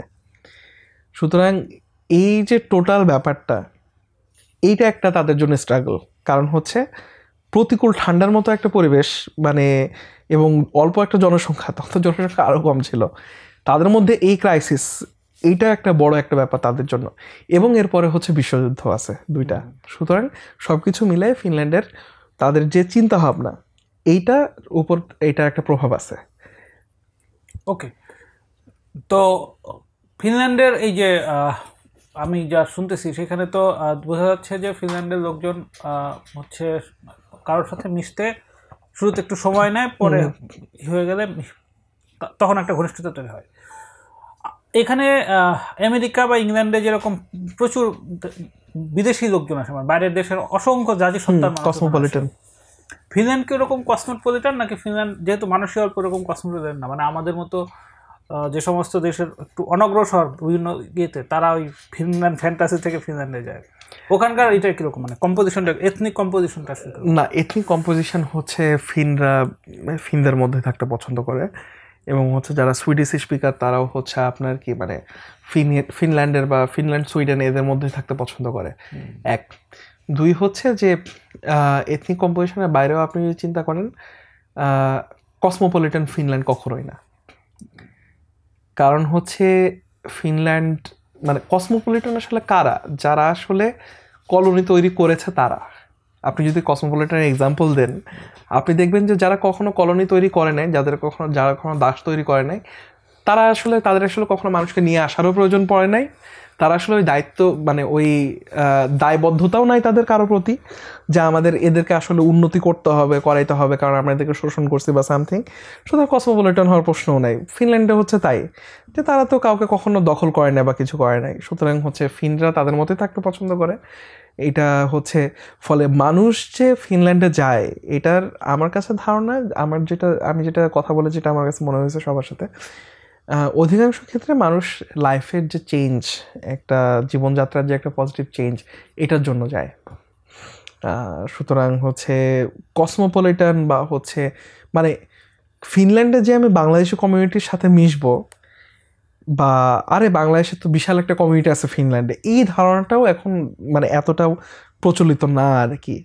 যেমনটা আমরা হচ্ছে লন্ডনে আমরা হোয়াইট চ্যাপেল ধরেন যে বাংলাদেশি পাড়া বা বাংলাদেশে বাংলায় লেখা থাকে নামটা, ব্যাপারটা এরকম হয়ে গেছে। বা হচ্ছে আপনার জ্যাকসন হাইট নিউ ইয়র্কের ব্যাপারটা এরকম হয়ে গেছে যে আপনি নাম বলতে পারবেন ধরে ধরে, কিন্তু ফিনল্যান্ডে এটা হয় নাই। তাহলে খাবার দাবারের কি হয়েছে, মানে ওখানে কি এই ভাত তরকারি রান্না করে খাইতে হয়েছে নাকি একটা ফিনল্যান্ডের খাবারের সাথে ইউজ টু হয়ে গেছিলেন? টু বি অনেস্ট, খাবারকে আমি কালচারাল কম্পোনেন্ট হিসাবে দেখি। হ্যাঁ, দেখা উচিত তো। মানে খাবার আমার কাছে বাঁচার জন্য খাইলাম ব্যাপারটা এরকম না। আমার কাছে মানে আমি খাই ওদের মানে খাবারটাকে বোঝার জন্য, যে আসলে খাবারটা কেমন এবং এই খাবার যারা খায় তারা আসলে কেমন অনুভব করতে পারে। সুতরাং আমার কাছে খাবারের মানে আমার কাছে জিজ্ঞেস করলে আপনার ধরেন যে স্যাম্পলের বাইরে আমাকে চিন্তা করতে হবে একটু। আমি যে কয়দিন ফিনল্যান্ডে ছিলাম তার বড় একটা অংশে আমি হচ্ছে আমার ক্যাম্পাসের যে স্টুডেন্ট ক্যান্টিন সেখানে খেয়েছি। এখানে আমাদের মানে প্রথমে যখন গেলাম €2.75 বুফেতে কি থাকতো, এটা পরে দাম বেড়ে 2.95 হয়েছে। বুফেতে কি থাকতো আপনার হচ্ছে স্যালাড যত ইচ্ছা তত, কিন্তু একবারই সব কিছু নিতে পারবেন। তারপর হচ্ছে রাইস বা ম্যাশ পটেটো যত ইচ্ছা তত। তারপর হচ্ছে একটা ফিশ বা হচ্ছে একটা চিকেন বা হচ্ছে মিট বস 3-4 পিস, মানে এরকম যেটা আপনার হচ্ছে ভাত বা মানে ফ্রাইড রাইস বা রাইস বা ম্যাশ পটেটোর সাথে যেটা আপনি খাবেন আর কি। তারপর হচ্ছে আপনার সস, তারপর হচ্ছে আপনার দুধ, 1 গ্লাস দুধ, 1 গ্লাস জুস বা রুট বিয়ার, এবং রুট বিয়ার নন অ্যালকোহলিক, এবং হচ্ছে আপনার পানি। এইটা হচ্ছে এবং হচ্ছে 2টা স্লাইস পাউরুটি উইথ বাটার স্প্রেড। এইটা হচ্ছে €2.75 আমার প্রতিদিনের খাবার ছিল দুপুরবেলা। এবং আমাদের 3-4টা ক্যান্টিন আছে, সুতরাং আমি ওভাবে দেখতাম যে আসলে কোন ক্যান্টিনে আজকে খাবারটা ভালো আছে বা কোন ক্যান্টিনে, সেইভাবে আমি সেভাবে যাইতাম। সুতরাং আমি খাবার যেটা টেস্ট করেছি আমার কাছে মনে হয়েছে যে ফিনরা যেরকম, এবং খাবারের উপর ইউরোপের কালচারের বড় একটা জিনিস ডিপেন্ড করে।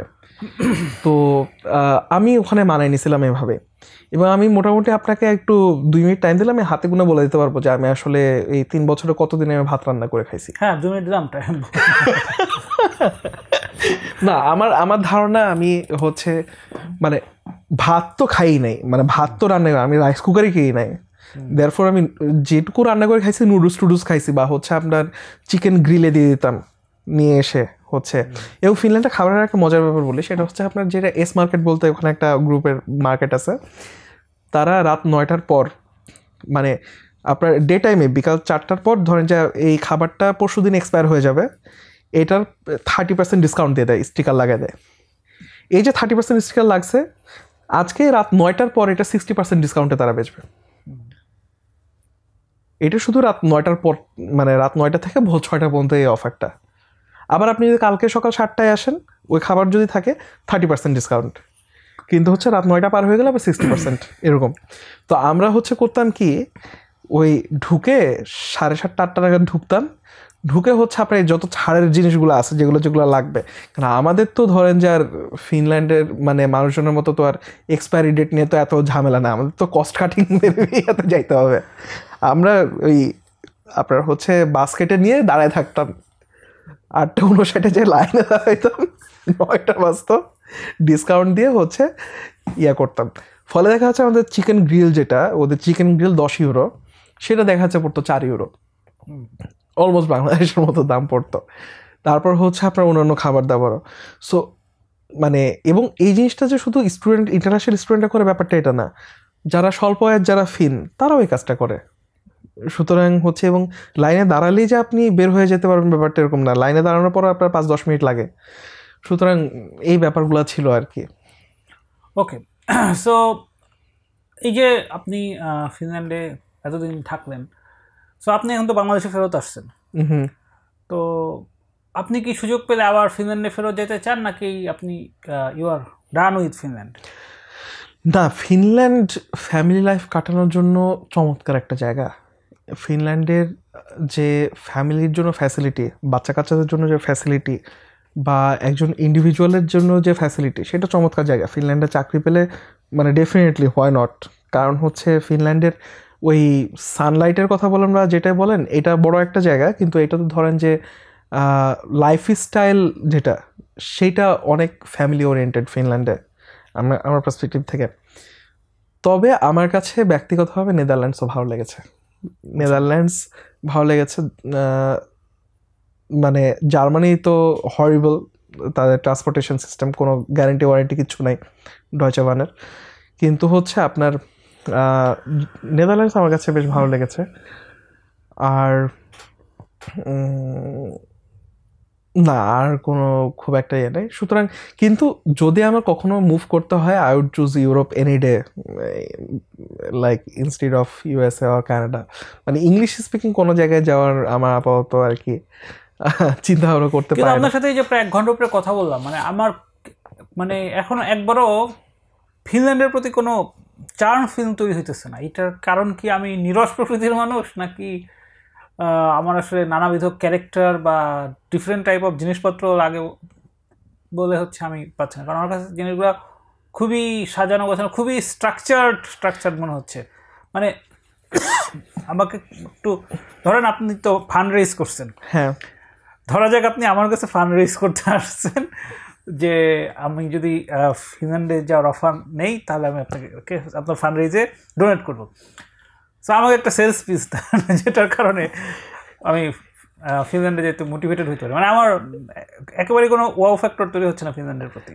অ্যাকচুয়ালি ভাই ফিনল্যান্ডে কোনো খুব একটা ওয়াও ফ্যাক্টর নাই, যে কারণে আপনার এটা তৈরি হচ্ছে না। এবং মানে নাই বলতে হয়তো আমি পাই নাই, এবং আপনি আমার সাথে কনভারসেশন করতেছেন দেখে হয়তো ওটা তৈরি হচ্ছে না। তৈরি হতেও পারে ভবিষ্যতে কারোর সাথে কথা বললে। ফিনল্যান্ডের আমার কাছে সবচেয়ে চার্মিং যে ব্যাপারটা লাগে, সেটা হচ্ছে যে আপনি যদি ট্যাক্স পে করেন, মানে আপনি যদি এনাফ ইনকাম করেন, এবং আপনি যদি তাদের সোশ্যাল সিকিউরিটি ভোগ না করেন, মানে আপনি যদি হচ্ছে টাকা গভর্নমেন্টের কাছ থেকে না নেন, ইউ রিসিভ এনাফ ডিগনিটি। প্রত্যেকটা মানুষ আপনার প্রাইভেসিকে প্রচণ্ড রেসপেক্ট করে। এবং ফিনল্যান্ডে হচ্ছে মানে যে জিনিসটা আমি নিজে ফেস করেছি, ধরেন যে আমরা এখানে কাউকে যদি দেখি যে ব্যাগ ভারী উঠাইতে পারতেছে না, আমরা যে ভাই হেল্প লাগবে কিনা ধরি, বা যে ভাই আসেন আমি ধরতেছি উঠেন।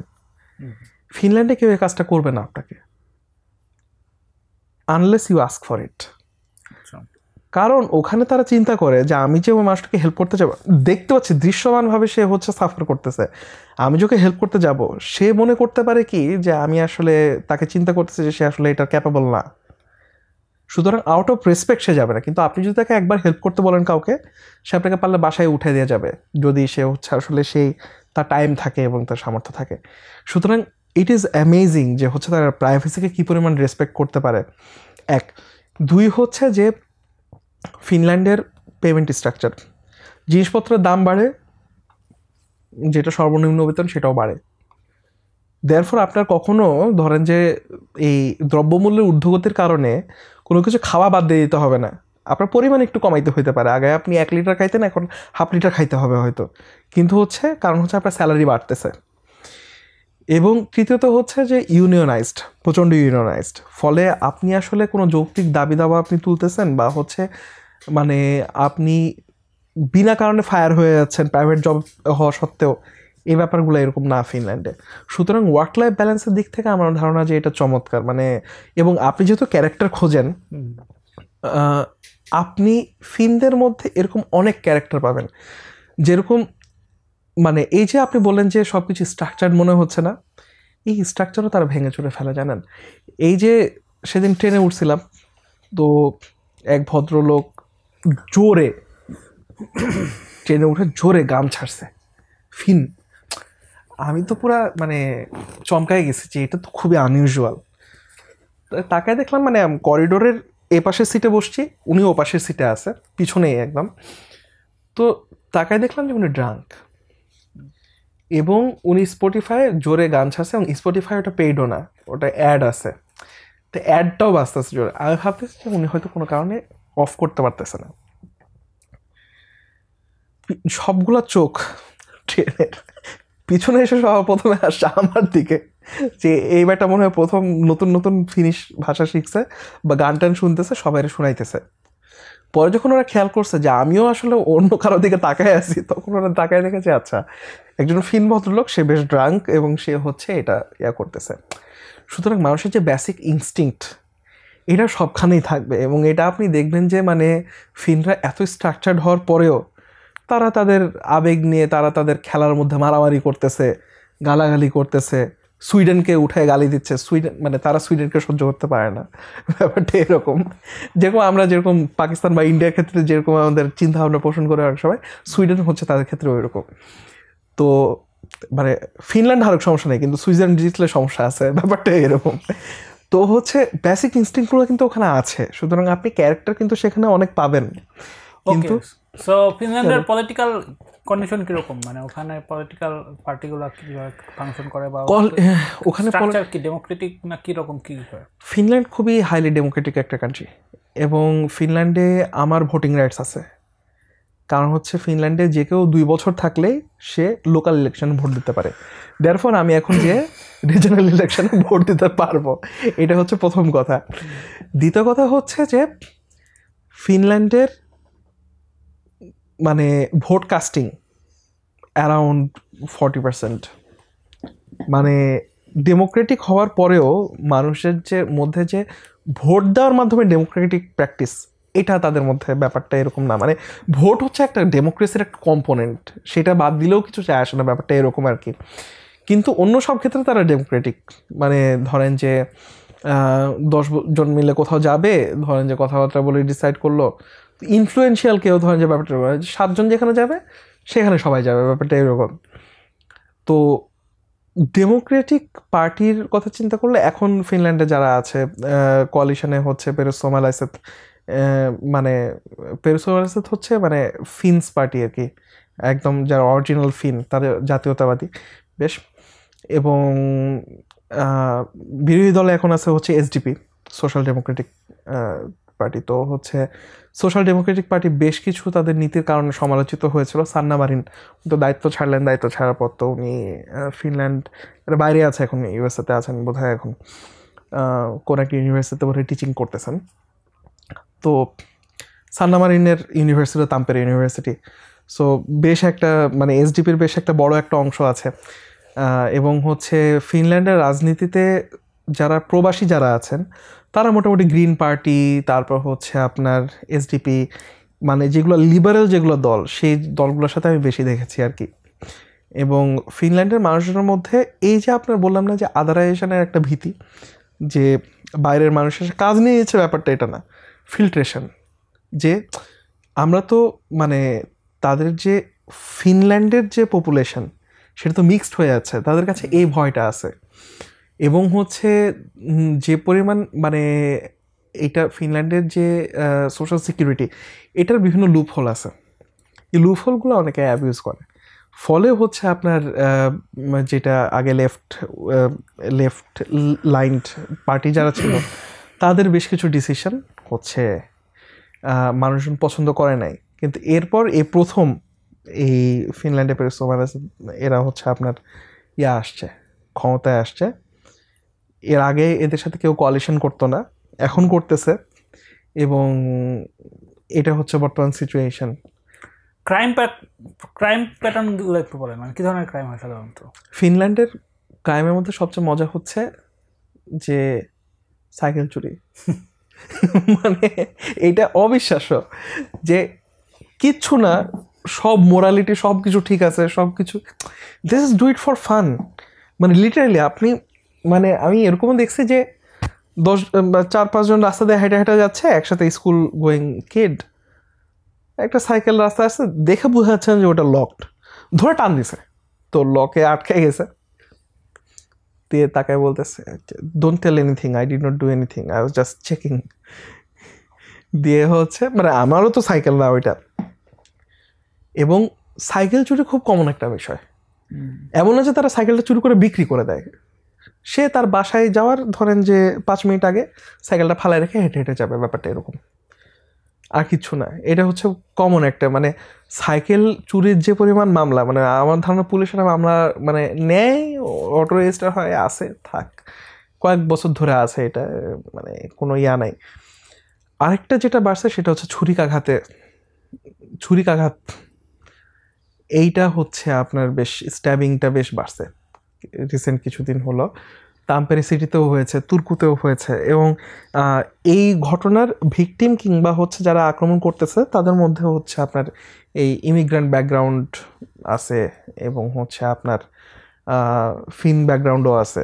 সুতরাং এটা আসলে স্যাম্পলিং করলে আপনি আসলে খুব বেশি হয়তো বায়াসনেস পাবেন না যে শুধু ইমিগ্রেন্টরা আক্রমণ করে বা সামথিং, ফিনরাও বেশ আক্রমণ করে আর কি। আর আমি আসার কিছুদিন আগেও হচ্ছে মানে পারিবারিক কলহের জেদ ধরে বোধহয় একজনকে গুলি করছে সামনাসামনি। তো হচ্ছে মানে যেখানে ফুড ডেলিভারির, যেখানে ম্যাকডোনাল্ডসের ঠিক অপোজিটে, তো হচ্ছে এই ধরনের ক্রাইম, তবে গান ক্রাইম খুব বেশি না, কিন্তু হচ্ছে এই যে সাইকেল চুরি এটা একদম মানে ব্রেকিং দ্য সিলিং। আর হচ্ছে এই আপনার হচ্ছে স্ট্যাবিং বলা যায়। ফ্রান্স বা ইটালি যেরকম আর্ট কালচারের জন্য খুব বিখ্যাত, জার্মানিতে সায়েন্সের জন্য খুবই, বা রাশিয়াও সায়েন্সের অনেক আগানো, বা স্পেন বলেন, পর্তুগাল বলেন, জার্মানি বলেন, বা ইংল্যান্ড, এরা তো সবাই ফুটবলের খুবই বিখ্যাত। তো ফিনল্যান্ডের আসলে এরকম কোনো সিগনেচার আইটেম আছে যেটা দিয়ে ফিনল্যান্ডকে করা যায়, ডিফারেন্সিয়েট করা যায়? ফিনল্যান্ডের হচ্ছে সুপারসেল মানে হচ্ছে আপনার gaming company, Angry Birds, Clash of Clans ফিনল্যান্ডের, কোনে লিফট ফিনল্যান্ডের, নোকিয়া ফিনল্যান্ডের। সুতরাং ফিনল্যান্ড মানে আমরা আসলে মানে নোকিয়া শুনেছি অনেক, কিন্তু এটা যে ফিনল্যান্ডের এটা জানতাম না, আজকে প্রথম জানলাম। হ্যাঁ, নোকিয়া, এবং নোকিয়া হচ্ছে ফিনল্যান্ডের একটা প্রদেশ। মানে তাম্পেরে থেকে নোকিয়া যাইতে আপনার হচ্ছে আধা ঘন্টা 45 মিনিটের মতো লাগে, মাত্র কাছাকাছি। কিন্তু নোকিয়া হচ্ছে ফিনল্যান্ডের মানে একটা জায়গা আর কি। এবং হচ্ছে আপনার গেমিং কোম্পানিজ অসাম। আমরা 2022 সালে আমরা হচ্ছে আইস হকি ওয়ার্ল্ড চ্যাম্পিয়নশিপে চ্যাম্পিয়ন ছিলাম, Finland. So that was something, মানে পুরা দেশ কিভাবে হচ্ছে আপনার আনন্দ করতে পারে, চিৎকার চেঁচামেচি করে, এই সেই অন্যরকম একটা অবস্থা। ক্যান্সার রিসার্চ, ফিনল্যান্ডের ক্যান্সার রিসার্চ বেশ ভালো। মানে আপনার জেনেটিক ইঞ্জিনিয়ারিং, আলতো university one of the top universities in the world, মানে টপ 200-র মধ্যে থাকে আলতো। সুতরাং মানে আলতো, হেলসিঙ্কি, এদের যে পরিমাণ ক্যান্সার রিসার্চের যে পরিমাণ ফান্ড, আই থিঙ্ক এটা পৃথিবীর অন্যান্য খুব কম দেশে অ্যাফোর্ড করতে পারে, এবং যে ইকুইপমেন্টস। সুতরাং আসলে ওইভাবে চিন্তা করলে, আর বনাঞ্চল ল্যাপল্যান্ড, ফিনল্যান্ডের যেটা সবচেয়ে যে হচ্ছে আপনার 24 ঘন্টা রাত থাকে, ব্যাপারটা এরকম। ল্যাপল্যান্ড বড় একটা পার্ট ফিনল্যান্ডের কালচারের, যে হচ্ছে যারা ট্যুরিস্ট বা যারা আসলে ফিনল্যান্ডকে আইডেন্টিফাই করতে চায় যে আচ্ছা ফিনল্যান্ড এটা, সেটা হচ্ছে রোভানিয়েমি, ল্যাপল্যান্ড, সান্টা ক্লজের বাড়ি। এমনি যারা ট্যুরিস্ট, ফিনল্যান্ডে কি কেউ ট্যুরিস্ট হিসেবে যায়? অনেক, আচ্ছা, অনেক। এই ক্রিশ্চিয়ানো রোনালদো কিছুদিন আগে গেছিল ফিনল্যান্ডে, হচ্ছে সে এই ল্যাপল্যান্ডে যে ছবি দিচ্ছে দেখবেন তার ইনস্টাগ্রামে। ট্যুরিস্ট হিসেবে অনেকেই যায়, এবং হচ্ছে অরোরা দেখতে যায়, স্লেজে চড়তে যায়, এবং ফিনল্যান্ডের বেশ কিছু হচ্ছে আপনার ফেস্টিভ্যাল আছে, যে ফেস্টিভ্যালগুলোতে অনেক বাইরের মানুষ, যেরকম আমার নিজেরই ফিনল্যান্ডের একটা বড় একটা ফিল্ম ফেস্টিভ্যাল, মিডনাইট সান ফিল্ম ফেস্টিভ্যাল, এটা হয় হচ্ছে আপনার ল্যাপল্যান্ডে, ইয়াতে হয়, মানে সামারে হয়, তখন 24 ঘন্টা উপরে সূর্য থাকে। তো আমার ওরকম ওখানে 10 দিন মানে আমি ছিলাম ওখানে ভলান্টিয়ার হিসেবে। আমার বডি ক্লক পুরো মানে চেঞ্জ হয়ে কনফিউজড হয়ে গেছিলো যে হচ্ছে মানে কি সবসময় সূর্য আছে। তো হচ্ছে এটা হয়, এবং ট্যুরিস্ট হিসেবে অনেকেই যায়। কিন্তু আপনি আবহাওয়ার যে বর্ণনা দিলেন সেখানে তো সার্ভাইভ করাটাই খুবই কঠিন, তাহলে টুরিস্টরা ওইখানে গিয়ে সামারে যায়, সামারে যায়। উইন্টারে তো আপনি খুব বেশি পাবেন, উইন্টারে আপনার অ্যাক্টিভিটিস অনেক, উইন্টারে আপনি স্কিইং করতে পারবেন, উইন্টারে আপনি হচ্ছে আইস স্কেটিং করতে পারবেন, এবং স্কিইংটা মেইন। মানে ফিনল্যান্ডে ফিনিশরা কিন্তু ফ্লাইং টাইগার, দ্য ফ্লাইং ফিন বলে কিন্তু একটা টার্ম আছে, একজন অ্যাথলেটই ছিলেন যিনি হচ্ছে স্কিইং কম্পিটিশনে উনি উইন করছেন বিভিন্ন তো হচ্ছে এটা আছে। তারপর হচ্ছে আপনার অরোরা দেখতে চাইলে উইন্টারে আসতে হবে। সো উইন্টারেও ট্যুরিজম আছে আর কি, নাই ব্যাপারটা এরকম। আর সামারে তো it's beautiful, it's really beautiful. ফিনল্যান্ডে কোনো বিসিএস নাই? না, ফিনল্যান্ডের সরকারি চাকরি থেকে আপনি ছাঁটাই হইতে পারেন, ব্যাপারটা হচ্ছে এইটা। মানে তাদের এই যে এখন যে একটা রিসেশন টাইপের একটা ব্যাপার চলতেছে, এখানে কিন্তু অনেকেই হচ্ছে আপনার ফিনল্যান্ডের গভর্নমেন্টের যে বিভিন্ন অর্গানাইজেশন আছে তাদের ফান্ড কিন্তু কমে যাচ্ছে, ফলে প্রচুর মানুষ তারা চাকরি হারাচ্ছে। তারা সরকারি চাকরি করতে বা সরকারি অর্গানাইজেশনগুলো চাকরি করলেও চাকরি হারাচ্ছে, এরকম আছে। ওকে, সো আপনি, আপনার সাথে আলাপ অলমোস্ট শেষ। আপনি যে এই প্রায় 3 বছর ফিনল্যান্ডে থাকলেন, বাংলাদেশ থেকে ফিনল্যান্ডে যাওয়ার আগে তো আপনি অন্য কোনো দেশে বোধহয় এভাবে লম্বা সময় থাকেন নাই? আর না, ইজিপ্টে ছিলাম হায়েস্ট 1 সপ্তাহ। ওই তো, সেটা তো জাস্ট ট্যুর হিসেবেই ছিল। তো এই এত লম্বা সময় আপনি একটা ভিন্ন কালচার, ভিন্ন ভাষাভাষী, ভিন্ন জাতিসত্ত্ব মানুষের মধ্যে থাকলেন, এই আবার বাংলাদেশে ফেরত আসেন, এই মধ্যবর্তী এই যে 3 বছরের যে টাইম লাইন, এইখানে আমি যদি আপনাকে বলি যে আপনার উপলব্ধিগত 3টা পরিবর্তন অথবা মডিফিকেশন অথবা নতুন কিছু হয়েছে, সেরকম কি সেটাকে নিউমেরিক্যালি বলা সম্ভব, নাকি আপনি ওইটা চিন্তা করেন নাই? না, পরিবর্তন তো ডেফিনেটলি হয়েছে। যেরকম মানে আমি আগের চেয়ে এখন অনেক বেশি রিস্ক টেকিং। ফিনল্যান্ডে যাওয়ার পরে এই জিনিসটা গ্রো করছে, এবং এটা সম্ভবত আমার জবের কারণেও কারণ হচ্ছে, এবং আমি অনেক রিজেকশন নিতে শিখছি এখন। কারণ ফান্ড রেজিংয়ে দেখা যাচ্ছে আমি দিনে 100 জনকে অ্যাপ্রোচ করলে দেখা যাচ্ছে 1 জন বা 2 জন ফান্ড দিত। এতবার না বলতে হইতো, না শুনতে হইতো, যে আসলে ওটা অভ্যাস হয়ে গেছে যে আচ্ছা ঠিক আছে, আর কি করবে, নাই তো বলবে, so let's take a risk বা লেটস অ্যাপ্রোচ। এই একটা অ্যাপ্রোচ বাড়ছে, এবং হচ্ছে মানুষের যে হচ্ছে আপনার হায়ারার্কির যে বিষয়টা, এইটার ধারণায় আমার একটু চেঞ্জ আসছে। কিন্তু আমার ধারণা it's not a very positive thing if you are living in Bangladesh. কারণ ফিনল্যান্ডে একজন মানুষ আরেকজনকে শুধু মানুষ হিসেবেই ট্রিট করে।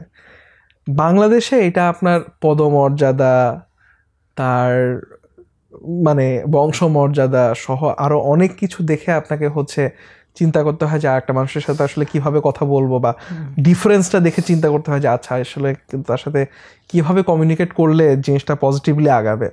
ফিনল্যান্ডে ব্যাপারটা এটা না। ফিনল্যান্ডে হচ্ছে কারণ হচ্ছে সেখানে তো মানে যে ডিফারেন্স সেটাই কম, মানুষের ইকোনমিক ডিফারেন্সটাই কম। সুতরাং হচ্ছে একজন হয়তো মার্সিডিজে চড়ে, আরেকজন হয়তো হচ্ছে আপনার করলাতে চড়ে। এটা মানে জেনিটর করলাতে চড়তেই পারে, বস যেখানে হয়তো মার্সিডিজ চলতেছে, কিন্তু দুজনের গাড়ি আছে। সুতরাং আপনি আসলে খুব ক্লাস ডিফারেন্স এটা যে ফিনল্যান্ডে ছিল ব্যাপারটা এরকম না। সুতরাং এইটার সাথে আমি বেশ হ্যাবিচুয়েটেড হয়ে গেছিলাম। এইটা বাংলাদেশে এসে আমাকে এখন বেশ নতুনভাবে একটু আবার চিন্তা করতে হচ্ছে জিনিসটা। আর ট্রাভেলিং মানে যাযাবরী জীবনের একটা মজা আছে, সেটার একটা টাইমলাইনও থাকতে পারে, আমি শিওর না। যেরকম স্টুডেন্ট অবস্থায় আমি যে 12টা দেশে ঘুরেছি বা ইয়া করেছি, এরাসমুসের থ্রুতেই গেছি। তো এরাসমুসের যে ট্রেনিং এবং যে এক্সচেঞ্জেস, আমরা যেসব দেশে গেছি, থাকা খাওয়া সব কিছু ফ্রি, এবং হচ্ছে ঘোরাফেরা, মানুষের সাথে ইন্টারাকশন, এই জিনিসটা যদি আমার প্রচণ্ড আফসোস হয় যে বাংলাদেশ, পাকিস্তান বা সার্কের মধ্যে ইন্ডিয়া এরা মিলে এই কাজটা করতে পারবে না কখনো, মানে বা এখনো করতে পারে নাই। মানে এটা যে কি চমৎকার একটা ব্যাপার যে আপনার কোনো একই ডকুমেন্ট দিয়ে আপনি সবগুলো দেশে আপনি হচ্ছে বাসে করে যেতে পারতেছেন, ফ্লাই করতে পারতেছেন অল্প টাকায়, কোনো ইমিগ্রেশন এর হ্যাসেল ছাড়া। এটা যে কত বড় একটা ফ্যাসিলিটি। মানে এই ইন্টারন্যাশনাল ট্রাভেলটা আমার একটা অভ্যাস হয়ে গেছিলো। আমি 2023-এর 2024-এর মে মাস, এপ্রিল না মে থেকে জুলাই পর্যন্ত আমি 2 মাস 4টা দেশ ঘুরছি। আচ্ছা, I was completely out of Finland. আমি শুধু ঘুরছি। রোমানিয়াতে থাকছি অলমোস্ট 1 মাসের মতো, রোমানিয়ার 3-4টা প্রদেশে, এবং পোল্যান্ডে গেছি, হাঙ্গেরি গেছি, জার্মানি গেছি, চেক রিপাবলিক গেছি, অস্ট্রিয়া গেছি, তারপর ফিনল্যান্ডে আবার ব্যাক আসছি। এই যে ট্রাভেলের একটা ফিভার, এইটা আমার লাইফের পার্ট ছিল, এবং এইটা সম্ভব হয়েছিল হচ্ছে ওই ইউরোপে যাওয়ার কারণে বা ফিনল্যান্ডে যাওয়ার কারণে, তাদের যে এনভায়রনমেন্ট সেটার কারণে। এইটা আমি প্রচণ্ড মিস করবো, মানে চেঞ্জেস। আচ্ছা, লাস্ট একটা টপিক বলা দরকার, সেটা হচ্ছে যে আইডেন্টিটি পলিটিক্স। আইডেন্টিটি পলিটিক্সে তো অনেক ধরনের থাকে। তো আমাদের মতো অনগ্রসর দেশগুলোতে আইডেন্টিটি পলিটিক্সের সবচেয়ে বড় পার্ট হচ্ছে ধর্ম। সো ফিনল্যান্ডের এই আইডেন্টিটি পলিটিক্সে ধর্মের অবস্থান কোন জায়গায় বা কীভাবে আছে? আমার কাছে যেটা মনে হয়েছে যে ফিনল্যান্ডের ভাইটা, আমি যেটা নিজের চোখে দেখছি, আমি আপনাকে মানে এটা রেফারেন্সও দিতে পারবো। সেটা হচ্ছে যে ফিনরা ধর্মের ব্যাপারে খুব একটা কেয়ার করে না অনেকেই, যে কারণে আমাদের দেশে যেরকম তাবলিগের লোকজন যেরকম মানুষকে ডাকতে থাকে মুসলমান হওয়ার পরেও যাতে ইবাদত বা ইয়া করে, সেখানে হচ্ছে আপনার ওই চার্চের দিকে লোকজন ডাকতে থাকে। চার্চের যারা আছে, চার্চ থেকে তাদেরকে হচ্ছে দাওয়াত দিতে পাঠায়, তারা বের হয়ে ডাকতে থাকে। এটা একটা বড় একটা ফ্যাক্টর। মানে 55 লাখ মানুষের মধ্যে আপনি হচ্ছে মানে ইয়া দেখতে পাবেন, এই ডিফারেন্সটা দেখতে পাবেন। আর ভাই সেকেন্ডটা হচ্ছে যে ফিনল্যান্ডের মানে একটা চার্চ ট্যাক্স নামে একটা ব্যাপার আছে, এবং সে চার্চ ট্যাক্সের অ্যামাউন্টও কিন্তু কম না। মানে আপনি সব কিছু, আপনি পেনশনে টাকা যাচ্ছে, ইনকাম ট্যাক্সে টাকা যাচ্ছে, এরপর যে আবার চার্চ ট্যাক্সও যায়, এটা কিন্তু বেশি। সুতরাং লোকজন ওখানে করে কি, চার্চের ওখান থেকে নাম কাটায় রাখে। তারা যে নাম লেখায় কখন, বিয়ের আগ দিয়ে 2 মাস আগ দিয়ে যায়, 2 মাস ট্যাক্স দেয়, বিয়েটা শেষ হলো চার্চে, আবার নাম কাটায়, তারপর বাচ্চা হওয়া 2 মাস আগে যায়, নাম লিখায়, বাচ্চার ব্যাপটাইজেশন হলো, আবার নাম কাটায় আসে, তারপর হচ্ছে মারা যাওয়ার পর হচ্ছে তারা আবার নামটা লিখে হচ্ছে আপনার শেষকৃত্যটা করে। এই টাইপের ব্যাপারও দেখছি আমি তাদের মধ্যে। সুতরাং মানে ধর্ম ওখানে ইনস্টিটিউশন হিসেবে কিন্তু খুব একটা ফ্লারিশ, মানে খুব একটা মানে ফ্লারিশ তো ডেফিনেটলি করছে। আপনি অনেক চার্চ দেখবেন, আপনি আলেকজান্ডার চার্চ দেখবেন, মানে রাশিয়ার চার্চগুলো অনেক আছে, কিন্তু হচ্ছে আপনি আসলে মানুষকে ইনস্টিটিউশন হিসেবে যে ধর্ম যেরকম ইনস্টিটিউশনালাইজড, ব্যাপারটা ওরকম না ওখানে। ওখানে ধর্মটা খুবই ইন্ডিভিজুয়ালিস্টিক। ওকে, ঠিক আছে ভাই। ফিনল্যান্ড বিষয়ে আমি আমার যে পূর্বের ইমপ্রেশন ছিল, আপনার এই আলাপের পরে আমি এখন কিছু রেফারেন্স পেলাম, যে রেফারেন্সের ভিত্তিতে এখন আমি আমার ইমপ্রেশনটাকে ভেরিফাই করতে পারবো। আরও 2-3 জনের সাথে ফিনল্যান্ডের সাথে কথা বললে হয়তো এগুলোকে আর একটু ক্রস চেক করা যেত। বাট ওভারঅল এই এত আলাপ থেকে যে পিকচারটা তৈরি হয়েছে, সেটা থেকে তো একটা মোটামুটি আন্ডারস্ট্যান্ডিং বা রিয়েলাইজেশন তৈরি হয়। হাওয়ার আপনি চা খান, আমি আলাপ শেষ ভাই চা। যেটা বলতেছিলাম, ফিনল্যান্ড আমাদের এই জনপদে খুবই ফ্যাসিনেটিং এবং ফ্যান্টাস্টিক একটা দেশ হিসেবে সেখানে চিত্রিত। এবং আজকে সৌরভ ভাইয়ের সাথে যে আলাপ হলো, সেখান থেকে যেটা পাইলাম, তাতে হয়তো যারা একটু নির্ঝঞ্ঝাট নিরিবিলি লাইফ চান, তাদের জন্য হয়তো বা খুবই ভালো লাইফ। কিন্তু আমার মতো বহিমিয়ান টাইপ মানুষ, যারা আসলে মানুষকেই ধর্ম মনে করে এবং মানুষের সাথে সময় কাটানোটাই তার জীবনের একমাত্র পারপাস মনে করে, তাদের জন্য মনে হয় ফিনল্যান্ড খুব একটা মানে সুটেবল জায়গা না। কিন্তু যেটাই হোক, অধিকাংশ মানুষ যেভাবে চিন্তা করবে এবং তার জন্য যেটা বেটার সেটাই সে দেখবে, সেটাই বড় কথা। তো আমার যে ভবিষ্যতে আরও 11টা দেশ কালচার দেখার ইচ্ছা, সেখানে ক্রাউড ফান্ডিংয়ের মাধ্যমে যদি যে 11টা দেশে যাবো, সেখানে ফিনল্যান্ড যাওয়ার কোনো সম্ভাবনা নেই। বাট কখনো কারো স্পন্সরে যদি তার সাথে 1-2 দিনের জন্য যাওয়ার সুযোগ হয়, সেটাও দেখে আসতে পারলে মন্দ হতো না। তো দেখা যায় এরকম কারোর সাথে কখনো দেখা হয় কিনা, সেই পর্যন্ত অপেক্ষায় থাকি। আজকের মতো গল্প এখানেই শেষ। বাবলের সাথে আবার কথা হবে কারোর সাথে অন্য কোনো টপিকে।